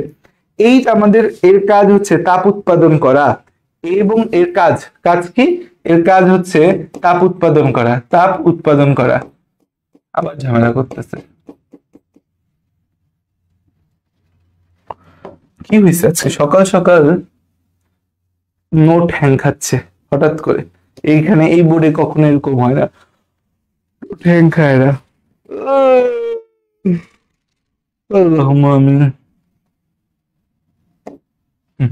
দেখো, তো এর কাজ কি? আমাদের তাপ উৎপাদন করা, তাপ উৎপাদন করে, এরা হচ্ছে তাপ উৎপাদন করে। তারপর এরা হচ্ছে আমাদের এই প্রোটিন এবং হচ্ছে যে শর্করার থেকে, শর্করা ও আমিষের তুলনায় চর্বিতে দ্বিগুণ পরিমাণ ক্যালোরি থাকে, তাহলে হচ্ছে যে আমাদের এরা প্রচন্ড শক্তি উৎপাদন করতে পারে। এই পাকস্থলিতে অনেকক্ষণ থাকে, তাপ উৎপাদন করে, এরা পাকস্থলিতে দীর্ঘ সময় থাকে, পাকস্থলিতে দীর্ঘ সময় থাকে, দীর্ঘ সময় থাকে, পাকস্থলিতে দীর্ঘ সময় থাকে। তাই চর্বি জাতীয় খাবার খেলে, তাই চর্বি জাতীয় খাবার খাওয়ার পর, চর্বি জাতীয় খাবার খাওয়ার পর ক্ষুধা কম লাগে, খাবার খেলে অনেকক্ষণ পেট ভরা থাকে, অনেকক্ষণ পেট ভরা থাকে, অনেকক্ষণ মনে হয় যে আমার পেট ভরা, অনেকক্ষণ পেট ভরা থাকে, অনেকক্ষণ পেট ভরা থাকে, অনেকক্ষণ পেট ভরা থাকে। এরা হচ্ছে যে আমাদের এই দেহের ত্বকের নিচে চর্বি জমা থাকে, দেহের ত্বকের নিচে, দেহের ত্বকের নিচে আমার চর্বি আছে, দেহের আমাদের বডির ত্বকের নিচে, এই যে স্কিনের নিচে, স্কিন যদি কাটো কখনো, ডাক্তাররা দেখবে স্কিন কাটলে স্কিনের নিচে অলওয়েজ ফ্যাট পাওয়া যায়, ত্বকের নিচে চর্বি থাকে, দেহের ত্বকের নিচে কি থাকে? চর্বি থাকে, দেহের ত্বকের নিচে হচ্ছে চর্বি থাকে। তারপরে পয়েন্ট হচ্ছে যে আমাদের এই বিভিন্ন অঙ্গ, যেমন যকৃৎ, মস্তিষ্ক, মাংসপেশিতে চর্বি জমা থাকে, বিভিন্ন অঙ্গ, বিভিন্ন অঙ্গ, আমাদের বডি প্রত্যেকটা অঙ্গের গায়ে কিছু চর্বি লাগানো থাকে, প্রত্যেকটা অঙ্গের গায়ে কিছু চর্বি লাগানো থাকে। যকৃৎ, হৃৎপিণ্ড, মস্তিষ্ক, মাংস, যকৃৎ, হৃৎপিণ্ড, মস্তিষ্ক, মাংস, যকৃৎ, হৃৎপিণ্ড, মস্তিষ্ক, মাংস, মস্তিষ্ক, মাংস, মাংসে হচ্ছে কি থাকে? মাংসে থাকে চর্বি থাকে। এরা হচ্ছে আমিষ ও প্রোটিনের তুলনায় দ্বিগুণ, এদের মধ্যে দেখা যায় যে আমিষ ও প্রোটিনের তুলনায়, আমিষ, শর্করা ও আমিষের তুলনায় চর্বিতে দ্বিগুণ পরিমাণ ক্যালোরি থাকে। শর্করা ও আমিষের তুলনায়, শর্করা ও আমিষের তুলনায় এখানে আমাদের হচ্ছে দ্বিগুণ চর্বি থাকে। শর্করা এবং আমিষের তুলনায় কেমন চর্বি থাকে? দ্বিগুণ ক্যালোরি থাকে চর্বিতে, দ্বিগুণ ক্যালোরি থাকে চর্বিতে, দ্বিগুণ ক্যালোরি থাকে কোথায়? চর্বিতে। দ্বিগুণ ক্যালোরি থাকে কোথায়? চর্বিতে। দ্বিগুণ ক্যালোরি থাকে কোথায়? দ্বিগুণ ক্যালোরি থাকে হচ্ছে চর্বিতে, দ্বিগুণ ক্যালোরি থাকে এই জায়গার মধ্যে আমাদের। এবং হচ্ছে যে এরা কিন্তু আমাদের সুস্বাদু হয়, এবং চর্বি দিয়ে, চর্বির মাধ্যমে খাবারে তেল বা ঘি দিলে খাবার সুস্বাদু হয়ে যায়। দেখবা যেমন রুটির থেকে পরোটা ভালো লাগে বেশি, সিদ্ধ আলু থেকে আলু ভাজলে ভালো লাগে বেশি। সো এই ক্যালোরিটা কিন্তু আমাদের খাবারটাকে, এই চর্বিটা খাবারটাকে সুস্বাদু করে। এখন হচ্ছে যে এই স্নেহ পদার্থগুলাকে দুইটা ভাগে ভাগ করা যায়, একটা হচ্ছে উদ্ভিজ স্নেহ, এটাকে কি বলতে পারি আমরা? একটাকে বলতে পারি উদ্ভিজ স্নেহ, উদ্ভিজ স্নেহ, একটাকে বলি উদ্ভিজ স্নেহ, আরেকটাকে বলি হচ্ছে আমরা প্রাণীজ স্নেহ, উদ্ভিজ স্নেহ, আরেকটাকে বলি হচ্ছে আমরা প্রাণীজ স্নেহ, উদ্ভিজ স্নেহ, আরেকটাকে বলবো হচ্ছে প্রাণীজ স্নেহ, উদ্ভিজ স্নেহ, প্রাণীজ স্নেহ। উদ্ভিজ স্নেহ বলতে আমাদের সয়াবিন, সরিষা, তিল, বাদাম, সূর্যমুখীর তেল, ভুট্টার তেল, ভোজ্য তেলের আমাদের সয়াবিন, সরিষা, তিল, এই যে আমাদের সয়াবিন, তারপর হচ্ছে যে সরিষা, তারপর আসা যাক হচ্ছে যে আমাদের যে কোনো তিল, বাদাম, বাদাম, তারপর হচ্ছে যে সূর্যমুখী এবং হচ্ছে যে আমাদের এই ভুট্টার তেল, সূর্যমুখীর তেল, সানফ্লাওয়ার, ভুট্টার তেল, এরা হচ্ছে আমাদের উদ্ভিজ স্নেহ। প্রাণীজ স্নেহ বলতে হচ্ছে চর্বি, ঘি,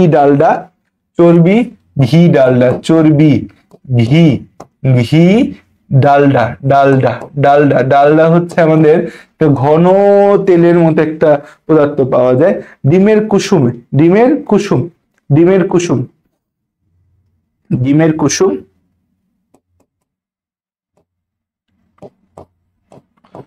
কুসুমে কিন্তু আমাদের চর্বি থাকে। ডিমের সাদা অংশে কি থাকে? ডিমের সাদা অংশে থাকে প্রোটিন।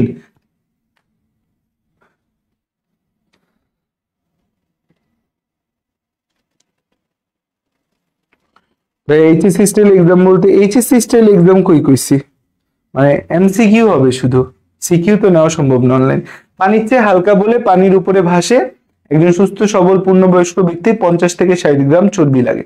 স্নেহ পদার্থ, স্নেহরা সাধারণত পানিতে অদ্রবণীয়, স্নেহ পানিতে অদ্রবণীয়। স্নেহ এটাও নতুন বোর্ড, এই বোর্ড হয়েছে কয়েক মাস হয়েছে, আর এই বোর্ড আসছে 4 মাস। স্নেহ পানিতে অদ্রবণীয়, স্নেহ পানিতে কেমন হবে? স্নেহ পানিতে হবে হচ্ছে আমাদের অদ্রবণীয়। এটা হচ্ছে 1 নম্বর বিষয়। 2 নম্বর বিষয় হচ্ছে যে আমাদের পানির চেয়ে হালকা বলে পানির উপর ভাসে, পানির চেয়ে হালকা তাই পানির উপর ভাসে। আর হচ্ছে যে এই স্নেহ পানিতে অদ্রবণীয়, পানির চেয়ে হালকা, স্নেহ পানিতে অদ্রবণীয় হয়, পানির চেয়ে হালকা হয়, এটা পানির চেয়ে হালকা, তাই পানির চেয়ে হালকা, তাই হচ্ছে তেল দেখবা সবসময় পানিতে ভাসে, তাই পানিতে ভাসে।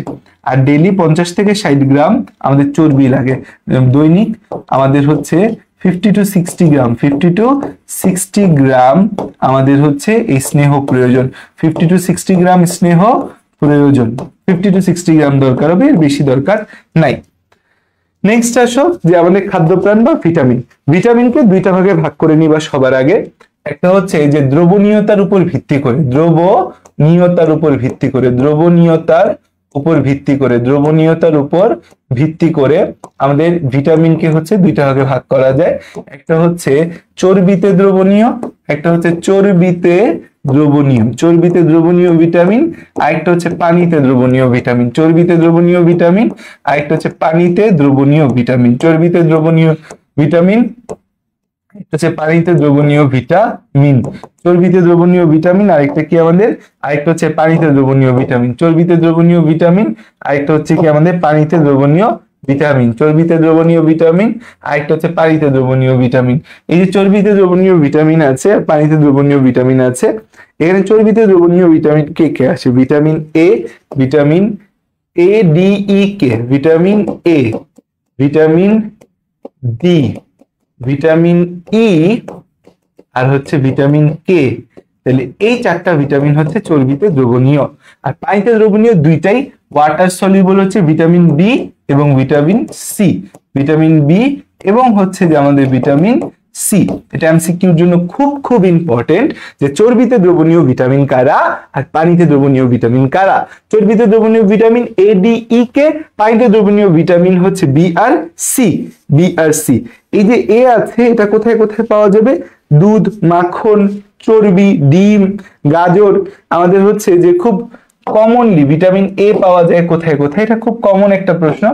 ভিটামিন এ পাওয়া যাবে হচ্ছে দুধ, মাখন, দুধে পাওয়া যায় দুধ, মাখন, তারপর হচ্ছে যে চর্বিতে পাওয়া যায় দুধ, মাখন, চর্বি, গাজর, সবচেয়ে ইম্পর্টেন্ট জিনিস হচ্ছে গাজর বা ক্যারট, সবচেয়ে ইম্পর্টেন্ট জিনিস গাজর, রঙিন শাকসবজি, মলা মাছ, গাজর, তারপর হচ্ছে আম, রঙিন শাকসবজি, শাক সবজি, আরেকটা হচ্ছে আমাদের মলা মাছ, রঙিন শাকসবজি, মলা মাছ, মলা মাছ। এর মধ্যে গাজরটা খুব ইম্পর্টেন্ট, কারণ গাজর বা ক্যারট এটা সবচেয়ে ইম্পর্টেন্ট সোর্স ভিটামিন এ এর। ভিটামিন এর অভাবে কি হয়? রাতকানা রোগ হয়। ডি, এটা দুধ, ডিম, কলিজা, তারপর মাছের তেল, ভোজ্য তেলে পাওয়া যায়। দুধ, ডিম, কলিজা, দুধ, ডিম, তারপর হচ্ছে কলিজা, মাছের তেল, ভোজ্য তেল, মাছের তেল, মাছের তেলে পাওয়া যায়, ভোজ্য তেলে পাওয়া যায়, ভোজ্য তেলে পাওয়া যায়। ভিটামিন ই আর ভিটামিন কে দুইটাই বলছে যে উপরের সব খাবার থেকে, উপরের সব খাবার থেকে, উপরে যে খাবারগুলা বলছি উপরের সব খাবারেই আছে, উপরের সব খাবারেই আছে আমাদের ভিটামিন ই আর ভিটামিন কে। ভিটামিন বি আমরা আলাদাভাবে হচ্ছে পাওয়া যায় ইস্ট, ঢেকি ছাটা চাল, লাল আটা, অঙ্কুরিত ছোলা, ইস্ট। ভিটামিন বি পাওয়া যায় হচ্ছে আমাদের ইস্টে পাওয়া যায়, ঢেকি ছাটা চাল, ঢেকি ছাটা চাল, তারপর হচ্ছে লাল আটা, লাল আটাতে পাওয়া যাবে। আর কই কই পাওয়া যায়? আর মনে হচ্ছে অঙ্কুরিত ছোলা, মুগ ডাল, অনেক অনেক কথা বলা আছে ভাই। অঙ্কুরিত ছোলা, মুগ ডাল, অঙ্কুরিত ছোলা, অঙ্কুরিত ছোলা, মুগ ডাল, মুগ ডালেও পাওয়া যায়। এই কয়টা নাম মনে রাখো। আর ভিটামিন সি যে আছে এটা তো আমরা জানি যে লেবু, কমলা লেবু, পেয়ারা, বাতাবি লেবু, কামরাঙ্গা, টক ফলে। সহজ ভাষায় হচ্ছে যে আমাদের লেবু, টক ফল, টক ফলে পাওয়া যায়, টক ফলে, টক ফলে ভিটামিন সি পাওয়া যায়। লেবু, পেয়ারা, টমেটো, কয়টা নাম মনে রাখো। তো কোথায় কি পাওয়া যায় এটা আমরা একটু জেনে রাখলাম। আর আমরা কি জানি যে কার অভাবে কি হয়? ভিটামিন এর অভাবে রাতকানা। ভিটামিন এর অভাবে কি হয়? ভিটামিন এর অভাবে হয় হচ্ছে আমাদের রাতকানা। ভিটামিন ডি এর অভাবে রিকেটস। ভিটামিন সি এর অভাবে কি হয়? স্কারবি। অন্তত এই তিনটা যেন আমি জানি, এই তিনটা অন্তত যেন আমি জানি। বাকিগুলা হচ্ছে যে না জানলেও হবে। যে ভিটামিন এ এর অভাবে, ভিটামিন এ এর অভাবে কি হবে? ভিটামিন এ এর অভাবে হবে হচ্ছে আমাদের রাতকানা, বা ইংরেজিতে বলি হচ্ছে night blindness, night blindness. Vitamin C এর অভাবে কি হবে? ভিটামিন সি এর অভাবে হবে হচ্ছে যে আমাদের স্কারভি, স্কারভি। আর ভিটামিন ডি এর অভাবে হবে কি? রিকেটস।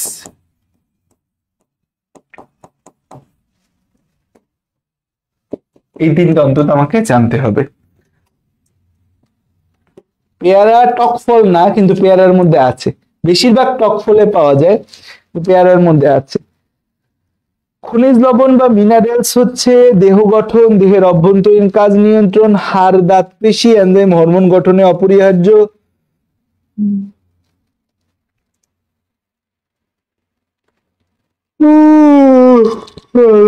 আমিন।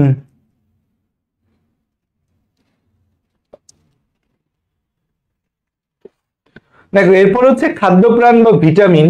এই ভিটামিনের আসলে অনেক কথাবার্তা বইয়ের মধ্যে হেজি ভাবে দেওয়া আছে। যেমন বইটা যদি একটু দেখাই, অনেকক্ষণ ধরে বই দেখাচ্ছি না, যে বই যদি দেখো, এই যে আমরা যা যা পড়লাম এগুলা সবই এখানে বইয়ের মধ্যেই আছে, বই থেকেই পড়িয়েছি সবকিছু। এখানে এই যে আমাদের হচ্ছে যে খনিজ লবণ বা মিনারেল সল্ট, এটা একদম বাংলা ভাষায় লিখে গেছে সবকিছু, যে আমাদের বডিতে ক্যালসিয়াম, আয়রন, তারপর হচ্ছে যে সালফার, দস্তা, সোডিয়াম, পটাশিয়াম, আয়োডিন, প্রত্যেকটা জিনিস আমাদের লাগে এবং কোনটা কোথা থেকে পাওয়া যায় সেটা নিয়ে আমাদের বডিতে অনেক কথাবার্তা বলা আছে। তো আমি ওইটার কথাবার্তা যাইতে চাই না। আমাদের বডিতে হচ্ছে যে কাদের কাদের লাগে সেটা নিয়ে আমি বলতে পারি যে আমাদের বডিতে ক্যালসিয়াম প্রয়োজন। ক্যালসিয়াম আয়ন লাগে হচ্ছে কি কারণে? আমাদের স্নায়ু স্নায়ু সংবেদ বা তথ্য আদান প্রদানে, স্নায়ু সংবেদ বা তথ্য আদান প্রদানে হচ্ছে আমাদের ক্যালসিয়াম লাগে। স্নায়ু সংবেদ বা তথ্য আদান প্রদানে ক্যালসিয়াম লাগে। এবং ক্যালসিয়ামের আরেকটা গুরুত্বপূর্ণ কাজ হচ্ছে কি? আরেকটা গুরুত্বপূর্ণ কাজ হচ্ছে ক্যালসিয়ামের, সেই ক্যালসিয়ামটা মাংসপেশির সংকোচনে সাহায্য করে, মাংসপেশির সংকোচনে সাহায্য করে, মাংসপেশির সংকোচনে সাহায্য করে, মাংসপেশির সংকোচনে সাহায্য করে ক্যালসিয়াম। তারপর হচ্ছে আয়োডিন। আয়োডিন দরকার হয়। আয়োডিনটা হচ্ছে যে আমরা সামুদ্রিক উদ্ভিদ থেকে পাই। সামুদ্রিক সামুদ্রিক মাছ থেকে পাওয়া যায় আয়োডিন। আয়োডিন পাওয়া যায় হচ্ছে যে উদ্ভিদ থেকে, সামুদ্রিক মাছ, সামুদ্রিক উদ্ভিদ থেকে, এবং হচ্ছে শ্যাওলা থেকে, শ্যাওলা, এই জায়গাগুলো থেকে আয়োডিন পাওয়া যায়। এবং এই আয়োডিনটা হচ্ছে আমাদের thyroid hormone, thyroid hormone, thyroid hormone তৈরিতে ভূমিকা রাখে। আয়োডিনটা থাইরয়েড হরমোন তৈরিতে ভূমিকা রাখে। আমাদের আয়রন, আরেকটা জিনিস লাগে হচ্ছে আমাদের আয়রন, আয়রন। আয়রনটা হচ্ছে, আয়রনের প্রধান উৎস হচ্ছে যকৃৎ। আয়রনের প্রধান উৎস হচ্ছে কলিজা। আয়রনের প্রধান উৎস হচ্ছে কলিজা বা লিভার। এটা থেকে আমরা মূলত আয়রন পাই। এছাড়া আমরা আয়রন পাই হচ্ছে যে কচু শাকে খুব কমনলি পাওয়া যায়। ডিমের কুসুম, প্রধান উৎস কলিজা। এছাড়া হচ্ছে আমাদের কচু শাক, ডিমের কুসুম, মাংসতেও পাই। ডিমের কুসুম, তারপর হচ্ছে মাংস। এই আয়রনটা আমাদের কি কাজে লাগে? এই আয়রনটা হচ্ছে আমাদের কাজে লাগে হচ্ছে হিমোগ্লোবিন উৎপাদনে সাহায্য করে। হিমোগ্লোবিন আমাদের মূল যে জিনিস, হিমোগ্লোবিন, এই হিমোগ্লোবিন উৎপাদনে সাহায্য করে। হিমোগ্লোবিন উৎপাদনে সাহায্য করে। কি উৎপাদনে সাহায্য করে? হিমোগ্লোবিন উৎপাদনে সাহায্য করে। তাহলে এই যে দেখো আয়নগুলো সম্পর্কে কিন্তু আমরা অনেক কিছু, তাহলে আমি তোমাদের একটু বলে দিলাম। সোডিয়ামটা হচ্ছে পাওয়া যায় খাবার লবণ, চিপস, নোনতা খাবার, পনির ইত্যাদির মধ্যে সোডিয়াম পাওয়া যায়। আমাদের হচ্ছে যে সোডিয়াম লাগে, সোডিয়ামটা হচ্ছে যে আমাদের খাবার লবণ, চিপসে পাওয়া যায়। খাবার লবণ, তারপর হচ্ছে চিপস, নোনতা খাবার, খাবার লবণ, চিপস, তারপর আসা যাক হচ্ছে আমাদের নোনতা খাবার, খাবার লবণ, চিপস, নোনতা খাবারে পাওয়া যায়। আর হচ্ছে যে এই সোডিয়ামটা আমাদের হচ্ছে দেহে কি করে? দেহে সোডিয়াম দেহে আয়নের ভারসাম্য রক্ষায় সাহায্য করে। দেহে আয়নের ভারসাম্য রক্ষা করে। বিভিন্ন আয়নের কি করে? এরা ভারসাম্য রক্ষা করে। আমি কিছু এক্সট্রা কথা সহ এগুলো বলে দিলাম, এতটুকু মনে রাখলেই হবে। বইয়ে অনেক কথাবার্তা আছে, এগুলো এত বিষয় আসলে লাগে না।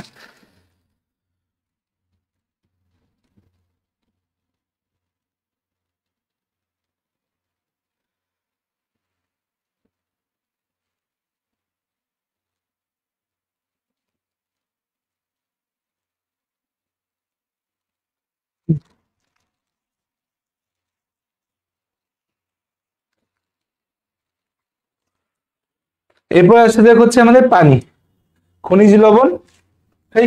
এখানে তো খাদ্যপ্রাণ, উল্টাপাল্টা লিখে ফেলছি নাকি? খাদ্যপ্রাণ বা ভিটামিন, এখানে খাদ্যপ্রাণ বা ভিটামিনই আছে। খাদ্যপ্রাণ বা ভিটামিন হবে না, এখানে হচ্ছে আমরা হেডিং ভুল করছি, এই হয়েছে বিষয়। টুকু মুছে দিই হেডিং।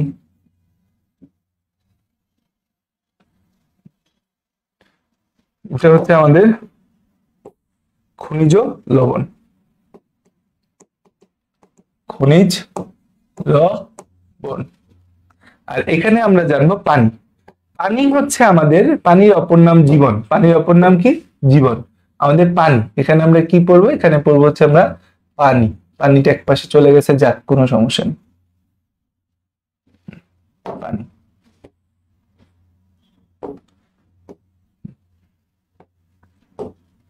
পানির হচ্ছে আমাদের অপর নাম কি? অপর নাম হচ্ছে জীবন। পানির অপর নাম কি? পানির অপর নাম হচ্ছে জীবন। এখন হচ্ছে আমাদের পানি লাগে কতটুকু?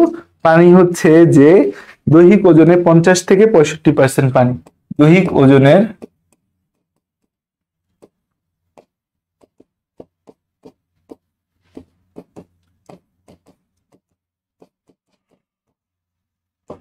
50 থেকে 65% কি? পানি।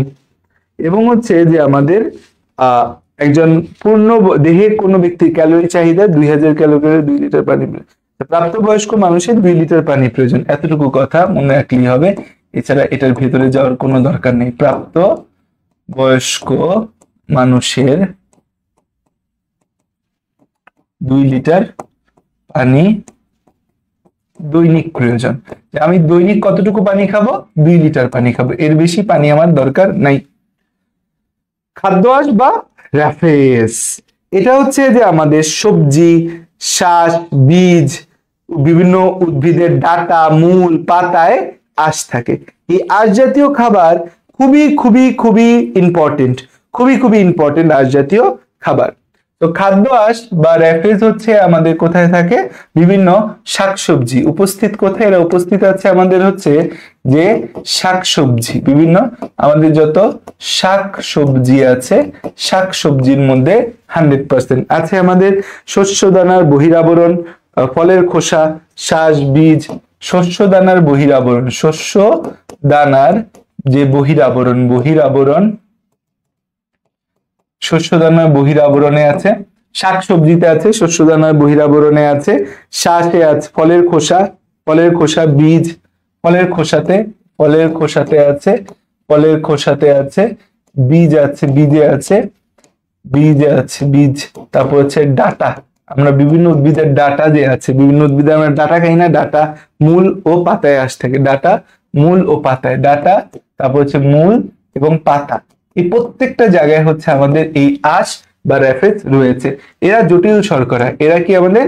এরা জটিল শর্করা।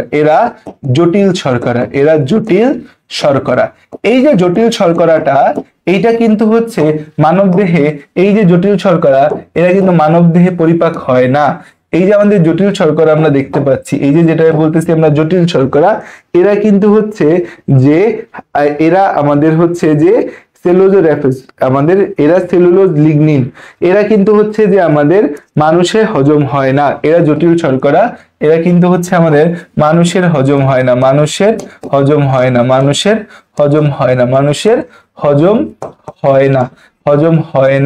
কারণ পরিপাকের এনজাইম নেই,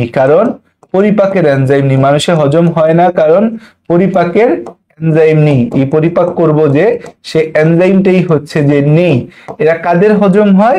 এরা হচ্ছে গবাদি পশুতে হজম হয়, গবাদি পশুর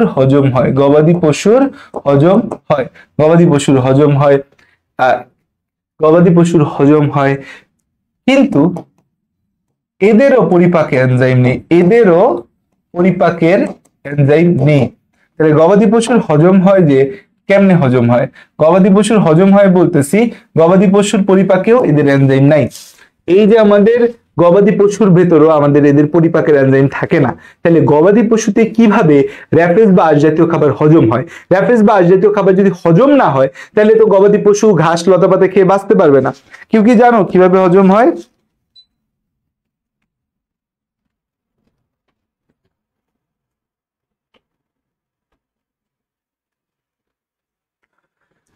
কারণ হচ্ছে গবাদি পশুতে আমাদের হচ্ছে রুমিনোকক্কাস ব্যাকটেরিয়া থাকে। গবাদি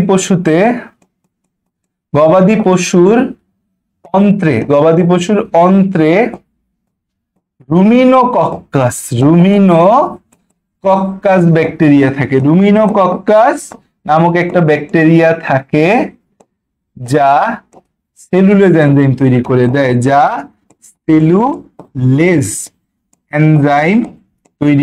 সেলুলোজ এনজাইম তৈরি করে হজমে সাহায্য করে। তাইলে এদের দেহে আমাদের হচ্ছে যে পরিপাকের এনজাইম নাই, ব্যাকটেরিয়া হচ্ছে যে পরিপাকের এনজাইম তৈরি করে। পরীক্ষায় যেটা আসবে, র্যাফেজের উপকারিতাটা পরীক্ষার মধ্যে আসে।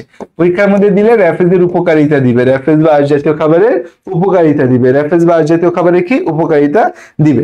যে এরা পানি শোষণ করে এবং মলের পরিমাণ বৃদ্ধি করে। এরা হচ্ছে অন্ত্রে পানি শোষণ করে, অন্ত্রে পানি শোষণ করে মলের পরিমাণ বৃদ্ধি করে, মলটার মধ্যে পানি ভাব নিয়ে আসে, একটু মলের পরিমাণ বৃদ্ধি করে। যারা আঁশ জাতীয় খাবার খায় কম, তাদের কিন্তু কষা পায়খানা বা কনস্টিপেশন হয়।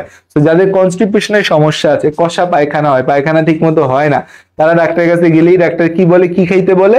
ডাক্তার বলে যে বাবা আপনার তো পায়খানা কষা, আপনি হচ্ছে আঁশ জাতীয় শাকসবজি জাতীয় খাবার বেশি খাবেন, স্পাগুলা হাজ বা ইউসুফ বলে ভুসি খাইতে দেয় তাদেরকে। তারপর হচ্ছে যে বৃহদান্ত থেকে মল নিষ্কাশনে সাহায্য করে। এই যে বৃহদান্তে মল নিষ্কাশনে সাহায্য করে, বৃহদান্তে আমরা যে মল নিষ্কাশন করব, সেই মল নিষ্কাশনে সাহায্য করে, বৃহদান্তে মল নিষ্কাশনে সাহায্য করে। তারপর হচ্ছে যে থার্ড যে বিষয়টা আছে সেটা কি আমাদের, এরা হচ্ছে বিষাক্ত বর্জনীয় বস্তুকে খাদ্যনালী থেকে বের করে। বিষাক্ত বর্জনীয় বস্তুকে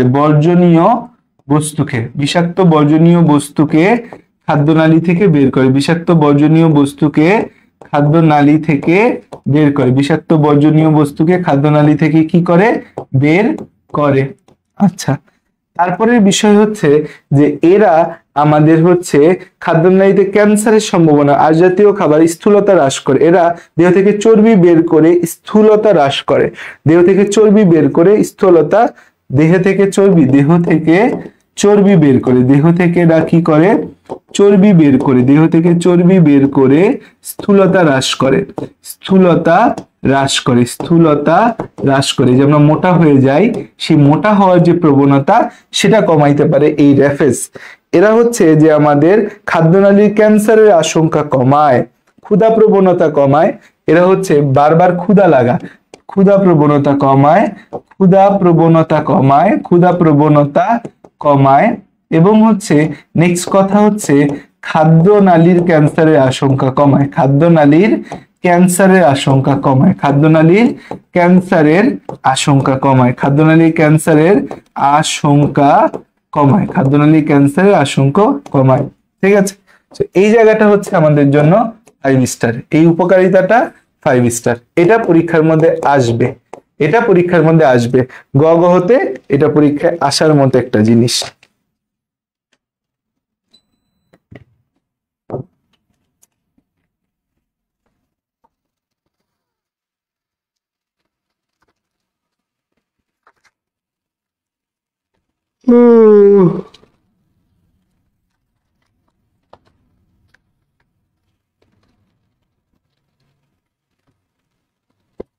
ক্লিয়ার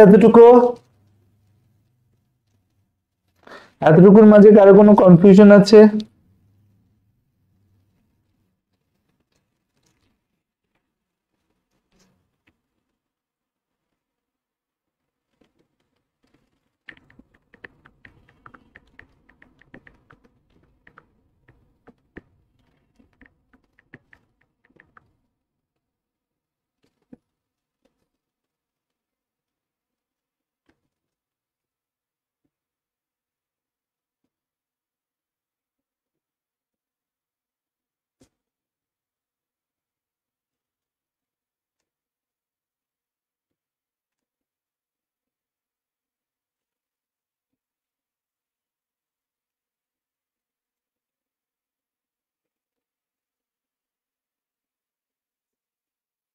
ওকে, এখন দেখো নেক্সট টপিক যেটা তোমাদের বইয়ে বলা আছে সেটা কি। নেক্সট টপিক, যে কজন আছো তারাই একটু রেসপন্স করো যে বুঝতে পারছো কিনা, কোনো কনফিউশন আছে কিনা। দেখো নেক্সট টপিক আমাদের বইয়ে যেটা আছে সেটা দেখো আদর্শ খাদ্য পিরামিড। এই আদর্শ খাদ্য পিরামিড নিয়ে আমরা হচ্ছে যে কথা বলবো না, মানে কথা বলবো, লিখবো না। আদর্শ খাদ্য পিরামিড আমরা টোটালি হচ্ছে বই থেকে দেখছি। আদর্শ খাদ্য পিরামিড আমরা কোথা থেকে দেখবো? বই। আদর্শ খাদ্য পিরামিড আমরা বই থেকে দেখব। তো এই যে দেখো আদর্শ খাদ্য পিরামিডে আমরা যদি বই থেকে দেখি, এখানে আমাদের কি বলছে যে কোনো একটি সুষম খাদ্য তালিকায় শর্করা, ভিটামিন, খনিজ লবণ, আমিষ, স্নেহ জাতীয় সবকিছু থাকতে হবে। এবং এই যে আমরা যদি হচ্ছে যে পরিমাণগত দিক থেকে বিবেচনা করে পর্যায়ক্রমে শাকসবজি, ফলমূল, আমিষ, স্নেহ ও চর্বি জাতীয় খাদ্য সাজালে যে কাল্পনিক পিরামিড তৈরি হয় তাকে আদর্শ খাদ্য পিরামিড বলে। এটা তোমার পরীক্ষায় হচ্ছে ক আকারে আসলেও আসতে পারে, যদি এর চেয়ে অনেক ভালো ভালো ক আছে, না দেওয়ার সম্ভাবনাই বেশি। তো এবং এই আদর্শ খাদ্য পিরামিডের মধ্যে আমাদের হচ্ছে যে শর্করা জাতীয় খাবার সবচেয়ে বেশি দেখাইছে, তারপর হচ্ছে আমিষ, তারপর হচ্ছে যে ভিটামিন দেখাইছে, তারপর আমিষ, তারপর স্নেহ। কিন্তু এটা একদম ভুল একটা জিনিস। সবচেয়ে বেশি তোমার খাওয়া উচিত প্রোটিন। শর্করা খাওয়াটা বেশি বডির জন্য ভালো না। এই যে বর্তমানে ডায়াবেটিস নামক একটা রোগ যে ঘরে ঘরে হচ্ছে, এটা কিন্তু এই শর্করা জাতীয় খাবার বেশি খাওয়ার কারণে মানুষের ঘরে ঘরে ডায়াবেটিস রোগটা হচ্ছে। তো ডায়াবেটিস রোগটা কিন্তু শর্করা জাতীয় খাবারের কারণেই হয়। তো এই যে আমাদের বিষয়টা আছে, এই বিষয়টার মধ্যে আমরা তাহলে খেয়াল করলাম যে একটা আদর্শ খাদ্য পিরামিড বলছে, ভেরি গুড, খুব সুন্দর। খাদ্য গ্রহণের নীতিমালার মধ্যে সুষম খাদ্যের বৈশিষ্ট্য বলছে এখানে। সুষম খাদ্যের বৈশিষ্ট্য হচ্ছে কি বলছে, একজন মানুষকে বিপাকের জন্য প্রয়োজনীয় শক্তি উৎপাদনের সামর্থ্য থাকতে হবে, মানে খাবারের মধ্যে বিপাকের জন্য প্রয়োজনীয় শক্তি উৎপাদনের সামর্থ্য থাকতে হবে। শর্করা, আমিষ এবং চর্বি একটা নির্দিষ্ট অনুপাতে গ্রহণ করতে হবে। খাদ্যে প্রয়োজনীয় ভিটামিন এবং র্যাফেজ বা সেলুলোজ থাকতে হবে। তারপর হচ্ছে খাদ্যে অবশ্যই প্রয়োজনীয় পরিমাণ পানি থাকতে হবে। সুষম খাদ্য অবশ্যই সহজপাচ্য হবে। সো 5টা পয়েন্ট বলছে যে আমাদের একজন মানুষের বিপাকের জন্য প্রয়োজনীয় শক্তি উৎপাদনের সামর্থ্য থাকতে হবে, মানে খাবার খাইলা কিন্তু খাবারটা যদি তোমার হজম না হয় বডিতে তাহলে তো লাভ নেই। দ্যাট মিনস তোমার খাবার হজমের সামর্থ্য থাকতে হবে। শর্করা, আমিষ এবং চর্বি একটা নির্দিষ্ট অনুপাতে পরিমাণ মতো গ্রহণ করতে হবে। যে শর্করা, আমিষ এবং চর্বি, তাহলে আমরা খেয়াল করে দেখো, আমরা 1 নম্বর বিষয় কি, 1 নম্বর বিষয় হচ্ছে একজন মানুষ হচ্ছে আমাদের বিপাকের জন্য প্রয়োজনীয় শক্তি উপাদানের সামর্থ্য থাকতে হবে। শর্করা, আমিষ এবং চর্বি নির্দিষ্ট অনুপাতে পরিমাণ মতো গ্রহণ করতে হবে। খাদ্যে প্রয়োজনীয় ভিটামিন ও র্যাফেজ, সেলুলোজ থাকতে হবে। খাদ্য অবশ্যই পানি, খনিজ লবণ থাকতে হবে। সুষম খাদ্য সহজপাচ্য হইতে হবে, যেটা সহজে পচন হয় এরকম খাবার হতে হবে। সুষম খাবারের তালিকা নিয়ে কথাবার্তা লাইন আছে, সব বগিচুগি লাইন। এখানে দেখো পূর্ণবয়স্ক পুরুষ, পূর্ণবয়স্ক নারী কোনটা কতটুকু খাওয়া উচিত সেটা রিলেটেড কথা বলা আছে। এই স্টক মনে রাখা সম্ভব না, চাইলে শুধু দুধের কথাটা মনে রাখতে পারো, কার কতটুকু দুধ খাইতে হবে এই জায়গাটা মনে রাখতে পারো। আর এইখানে হচ্ছে যে আমাদের 100 গ্রাম খাবারে কতটুকু শক্তি আছে এইটার কিছু কিছু জিনিস, যেমন চালে কতটুকু শক্তি আছে, 100 গ্রাম চালে 346 কিলো ক্যালোরি শক্তি আছে। গম বা আটা, এটার মধ্যে 341 কিলো ক্যালোরি শক্তি আছে গম বা আটার মধ্যে। ছোলাতেও আছে, মসুর, গাজর, গোলালু, কলমি শাক, পুঁই শাক, বেগুন। সবচেয়ে কম কোথায় দেখো, বেগুনে, তারপর হচ্ছে শাকে, এই যে কলমি শাকে 28, পুঁই শাকে 26, বেগুনে 24, তারপর দেখো ফুলকপি, বাঁধাকপি, বরবটি, এদের ক্যালোরি কম। ক্যালোরি যত কম খাবারটা আমার জন্য তত ভালো। তুমি যদি ওজন কমাইতে চাও তাহলে কম ক্যালোরির খাবার খাইতে হবে তোমাকে। এগিয়ে আমি দেখো যে গরুর দুধের ঘি, গরুর দুধের যে ঘি তৈরি হয়, গরুর দুধের ঘি, এই গরুর দুধের ঘিতে আমাদের 900 ক্যালোরি, রান্নার তেলে 900 ক্যালোরি। চিন্তা করতে পারো কি পরিমাণ ক্যালোরি এই জায়গাগুলোর মধ্যে আছে। তারপর হচ্ছে এখানে আমাদের এই ইলিশ মাছ, কাতল মাছ, চিংড়ি মাছ, গরুর মাংস, চিংড়ি মাছের মধ্যে মনে রাখতে পারো ক্যালোরি কত, 89, গরুর মাংসে কত, 114, ডিমে কত, 173। এগুলো দাগায় রাখো, একবার দুইবার পড়লা, এখান থেকে মনে থাকলে ভালো, না মনে থাকলে আরো ভালো। পরীক্ষার মধ্যে এই জায়গা থেকে প্রশ্ন আসতে পারে, এই জায়গা থেকে পরীক্ষার মধ্যে কি হতে পারে, প্রশ্ন আসতে পারে। যদি মনে রাখতে পারো ভালো, না মনে রাখতে পারলে কি আরো ভালো, কোনো সমস্যা নেই, ঠিক আছে। মনে রাখতে পারলে ভালো, না মনে রাখতে পারলে আরো ভালো। আসো দেখো, এখন হচ্ছে যে আমাদের এই নেক্সট কথা হচ্ছে যে পুষ্টির অভাবজনিত রোগ। পুষ্টির অভাবজনিত রোগ, 4টা রোগের কথা বইয়ে বলা আছে যেটা পুষ্টির অভাবজনিত রোগ। 1 নম্বরে বইয়ের মধ্যে বলা আছে গয়টার। গয়টার বা এটাকে ইংরেজিতে বলা হয় কি, ইংরেজিতেই বলা হয় গয়টার, গয়টার, বা এটাকে বলি হচ্ছে আমরা গলগণ্ড। গলগণ্ড এটা কার অভাবে হবে, এটা হবে আয়োডিনের অভাবে হবে। এটাকে কি বলা হবে, আয়োডিনের অভাবে হবে, আয়োডিনের অভাবে হবে, আয়োডিনের অভাবে হবে। এবং এইটা আমাদের কি হয়, আয়োডিনের অভাবে হয়। কিসের অভাবে হয়, আয়োডিনের অভাবে হয়। এবং এইখানে আমাদের কি হয়, থাইরয়েড গ্রন্থি ফুলে যায়, থাইরয়েড গ্রন্থি ফুলে যায়। এবং থাইরয়েড গ্রন্থিটা কোথায় থাকে, আমাদের গলায় থাকে। থাইরয়েড গ্রন্থি কি হয়, ফুলে যায়, থাইরয়েড গ্রন্থি ফুলে যায়। বহুত সমস্যা, এই গয়টার বা গলগণ্ড হওয়া বহুত সমস্যা। থাইরয়েড গ্রন্থি কি হয়, ফুলে যায়। এটা হচ্ছে যে আমাদের এই উত্তরবঙ্গ ও পার্বত্য এলাকায় বেশি দেখা যায়। এটা হচ্ছে আমাদের উত্তরবঙ্গ ও পার্বত্য এলাকায় বেশি দেখা যায়। উত্তরবঙ্গ এবং হচ্ছে পার্বত্য এলাকায় বেশি দেখা যায়, পার্বত্য এলাকায় বেশি দেখা যায়। উত্তরবঙ্গ ও পার্বত্য এলাকায় কি হয়, বেশি দেখা যায়। উত্তরবঙ্গ ও পার্বত্য এলাকায় কি হয়, বেশি দেখা যায়। আসো তাহলে গয়টার বা গলগণ্ড। রাতকানা বা নাইট ব্লাইন্ডনেস, রাতকানা বা নাইট ব্লাইন্ডনেস, রাতকানা বা ইংরেজিতে বলি হচ্ছে নাইট ব্লাইন্ডনেস। কিসের কারণে হয়, পরে আসছি, ভিটামিন এর অভাবে হয়, ভিটামিন এর অভাবে হয়, ভিটামিন এর অভাবে হয়, ভিটামিন এর অভাবে হয়। তো ভিটামিন এর অভাবে, ভিটামিন এর অভাবে হয়, এটা কিসের হয়? ভিটামিন এ এর অভাবে হয়, ভিটামিন এ এর অভাবে। ভিটামিন এর অভাবে আমাদের জেরোফথ্যালমিয়া কি রোগ হয়? ভিটামিন এর অভাবে হচ্ছে আমাদের জেরোফথ্যালমিয়া, জেরোফথ্যালমিয়া হয়, যার অনেকগুলা, যার 7 থেকে 8টা মাত্রা আছে, যার 7 থেকে 8টা মাত্রা আছে, যার 7 থেকে 8টা মাত্রা আছে।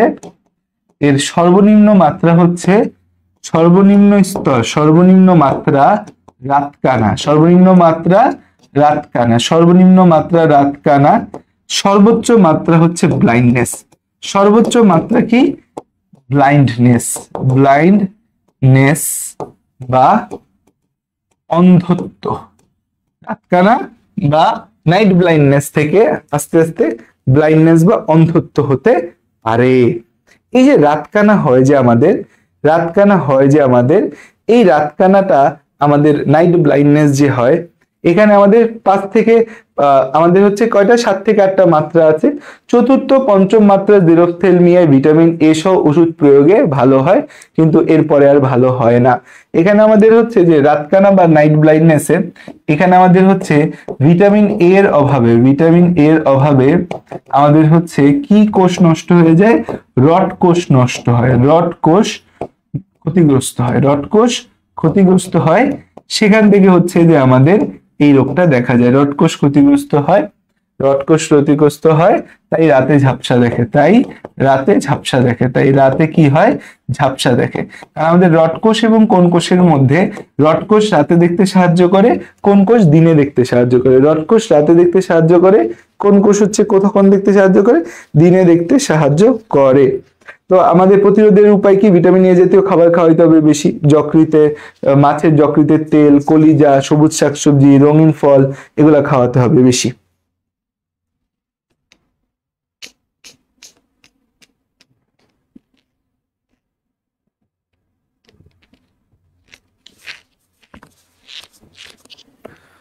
তারপর হচ্ছে আমাদের আরেকটা রোগ হয় common, rickets, rickets, rickets, rickets, rickets হয় কাদের মধ্যে? এটা হবে শুধুমাত্র শিশুদের। ভিটামিন ডি এর অভাবে, ভিটামিন ডি এর অভাবে কাদের হবে?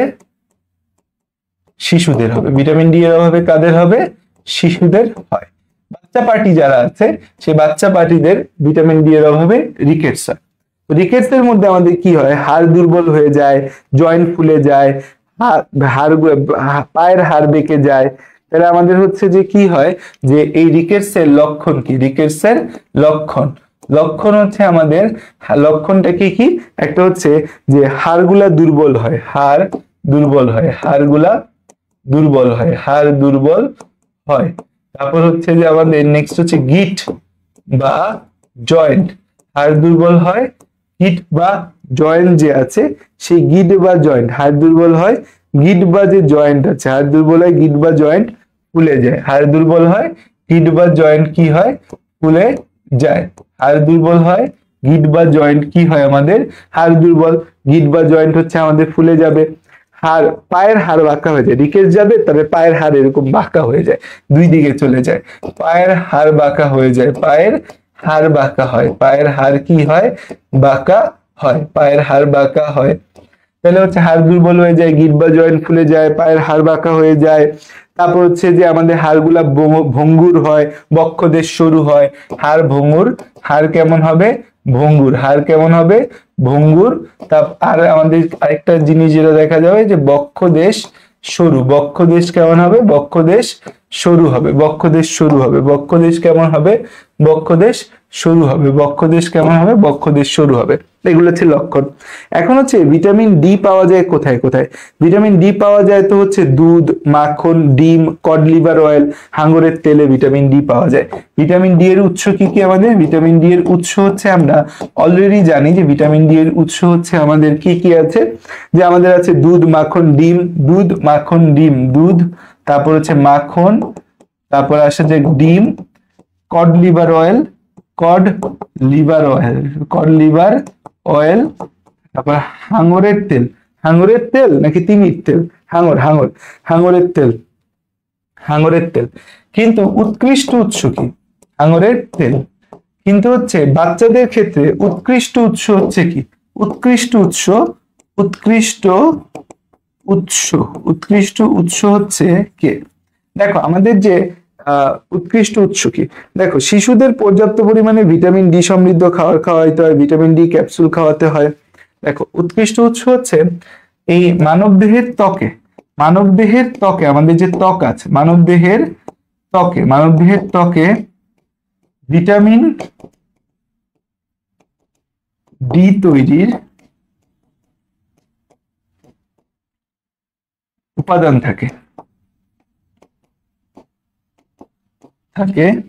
যা সূর্যের অতি বেগুনি রশ্মি বা আল্ট্রাভায়োলেট রে সক্রিয়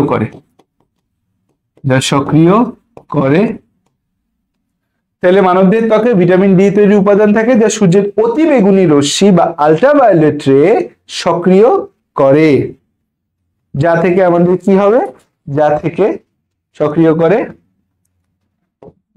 এর ফলে নানা ধাপের মাধ্যমে ভিটামিন ডি তৈরি হয়।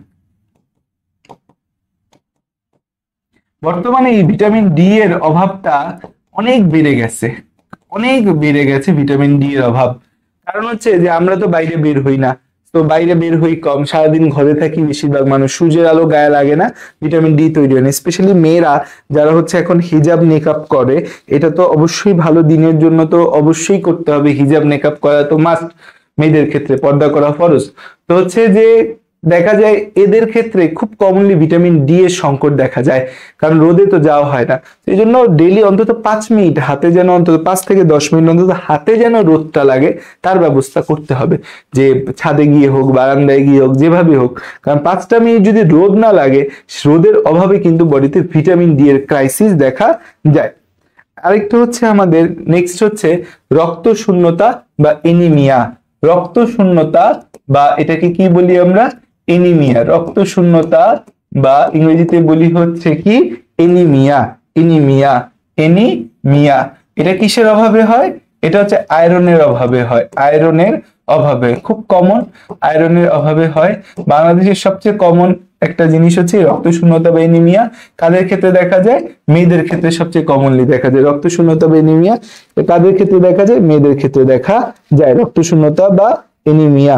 এটা হচ্ছে আয়রন, ফলিক অ্যাসিড, ভিটামিন বি12 এদের অভাবে দেখা যায়। শুধু আয়রনের অভাবে হয়, এটা হচ্ছে মূল কারণ।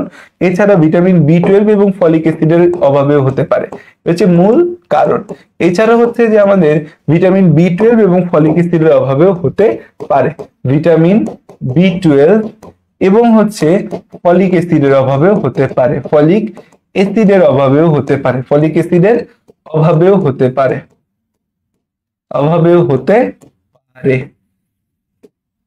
ঠিক আছে? হ্যাঁ, ওকে, ক্লিয়ার? আচ্ছা, এখন দেখো যে এই যে আমাদের রক্ত স্বল্পতার শতাধিক কারণ জানা গেছে। কারণ হতে পারে হচ্ছে কি? কারণগুলা কি কি? রক্ত শূন্যতার কারণ হচ্ছে আমাদের 1 নম্বর কারণ হতে পারে যে আমাদের অত্যাধিক রক্তপাত, যে আমরা অনেক রক্তপাত হয়েছে, আমার বডিতে ব্লিডিং হয়েছে প্রচুর, অত্যাধিক রক্তপাত বা ইংরেজিতে হচ্ছে ব্লিডিং, আমার প্রচুর রক্ত সরে গেছে বডি থেকে, তখন হতে পারে। 2 নম্বর কারণ হতে পারে হচ্ছে কৃমির প্রভাবে, যে আমাদের পেটে প্রচুর কৃমি, তখন হতে পারে, খুব কমনলি হতে পারে কৃমির প্রভাবে। তারপর হচ্ছে যে আমার আয়রন জাতীয় খাবার কম খাওয়া হলে, আয়রন জাতীয় খাবার কি হলে? আমাদের কম খেলে। এবং হচ্ছে আরেকটা কারণ হতে পারে হচ্ছে যে এই গর্ভবতী নারী বা বাড়ন্ত শিশুদের চাহিদার তুলনায় কম আয়রন খেলে, গর্ভবতী নারী এবং হচ্ছে যে আমাদের গর্ভবতী নারী ও বাড়ন্ত শিশুদের, যারা বড় হচ্ছে, যে বাচ্চাগুলো বড় হচ্ছে, শিশুদের চাহিদার তুলনায় কম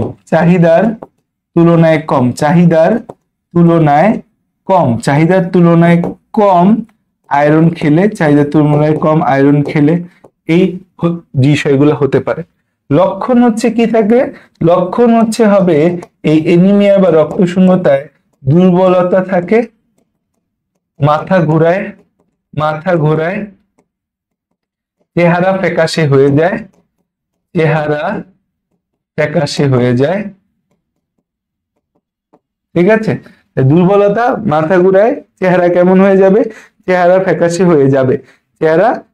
হয়ে যাবে এবং হচ্ছে যে বুক ধরফর করে, এটা খুব কমনলি, হার্টবিট বেড়েছে, বুক ধরফর করে, মেয়েদের ক্ষেত্রে খুব কমনলি দেখা যায় এই জিনিসটা, বুক ধরফর করে। এগুলো হচ্ছে লক্ষণ। সো কি আয়রন জাতীয় খাবার খাওয়াইতে হবে আমাদের। আয়রন জাতীয় খাবার কি কি আমরা আগেই দেখে আসছি, আয়রন জাতীয় খাবার আমাকে খাওয়াতে হবে। আর অনেক সময় হচ্ছে থ্যালাসেমিয়া রোগের কারণে এনিমিয়া হতে পারে।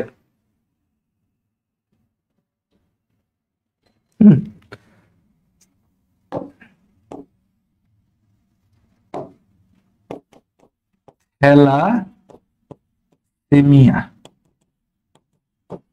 রোগের কারণেও এনিমিয়া হতে পারে।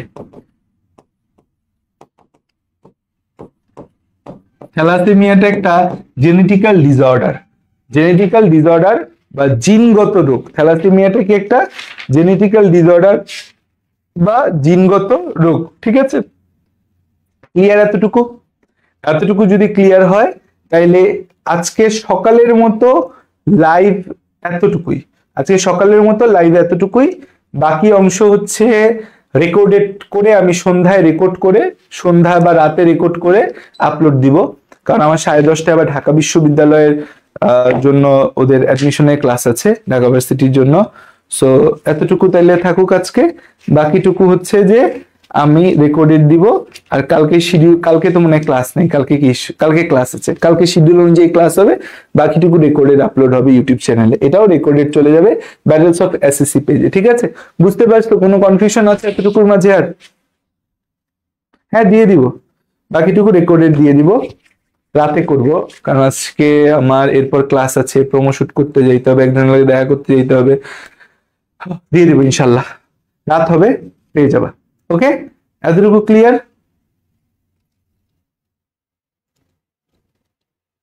বুঝছো তো? এই যে অনেক ইন্টারেস্টিং জিনিস পড়াইলাম, এগুলো কি বুঝছো?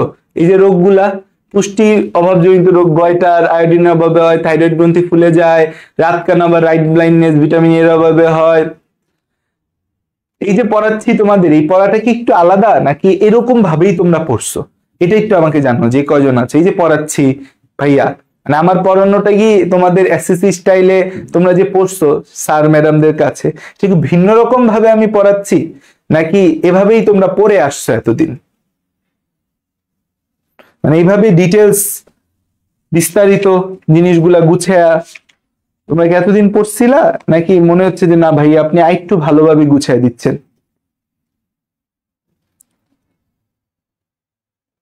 ওকে, এক্সামের ডেট আমরা কবে দিয়েছি? এক্সামের ডেট যেদিন দিয়েছি সেদিন এক্সাম হবে। যেমন এক্সামের ডেট হচ্ছে তোমাদের 14 ফেব্রুয়ারি দেওয়া, দ্যাট মিনস আজকে 12 তারিখ, 13, 14 তারিখ এক্সামের ডেট দেওয়া আছে। সো 14 তারিখ এক্সামের ডেট। আজকে আমি ওয়েবসাইটে তোমাদের জন্য হচ্ছে যে একটা এসএসসি 25 ফ্রি কোর্স নামে একটা পোর্টাল খুলবো, সেখানে হচ্ছে যে তোমরা রেজিস্ট্রেশন করে তোমরা ঢুকে হচ্ছে যে এখান থেকে এক্সাম দিতে পারবা তোমরা, ঠিক আছে? এবং এই আইডিটা ক্রিয়েট করে রাখলে ভালো, কারণ হচ্ছে যে সামনে যখন তোমরা এইচএসসি তে আমাদের সাথে যুক্ত হবা, তখন তোমাদের জন্য যারা ধরো এসএসসি ক্লাস করতেছো, এইচএসসি তোমরা যখন এইচএসসির জন্য আমাদের কাছে আসবা, তখন তোমাদের যখন কোর্সগুলো আসবে তোমাদের একটা স্পেশাল ডিসকাউন্ট দিব, যেহেতু তোমরা আমাদের প্রিভিয়াস স্টুডেন্ট, আমাদের সাথে আগে থেকে তোমরা যুক্ত ছিলে।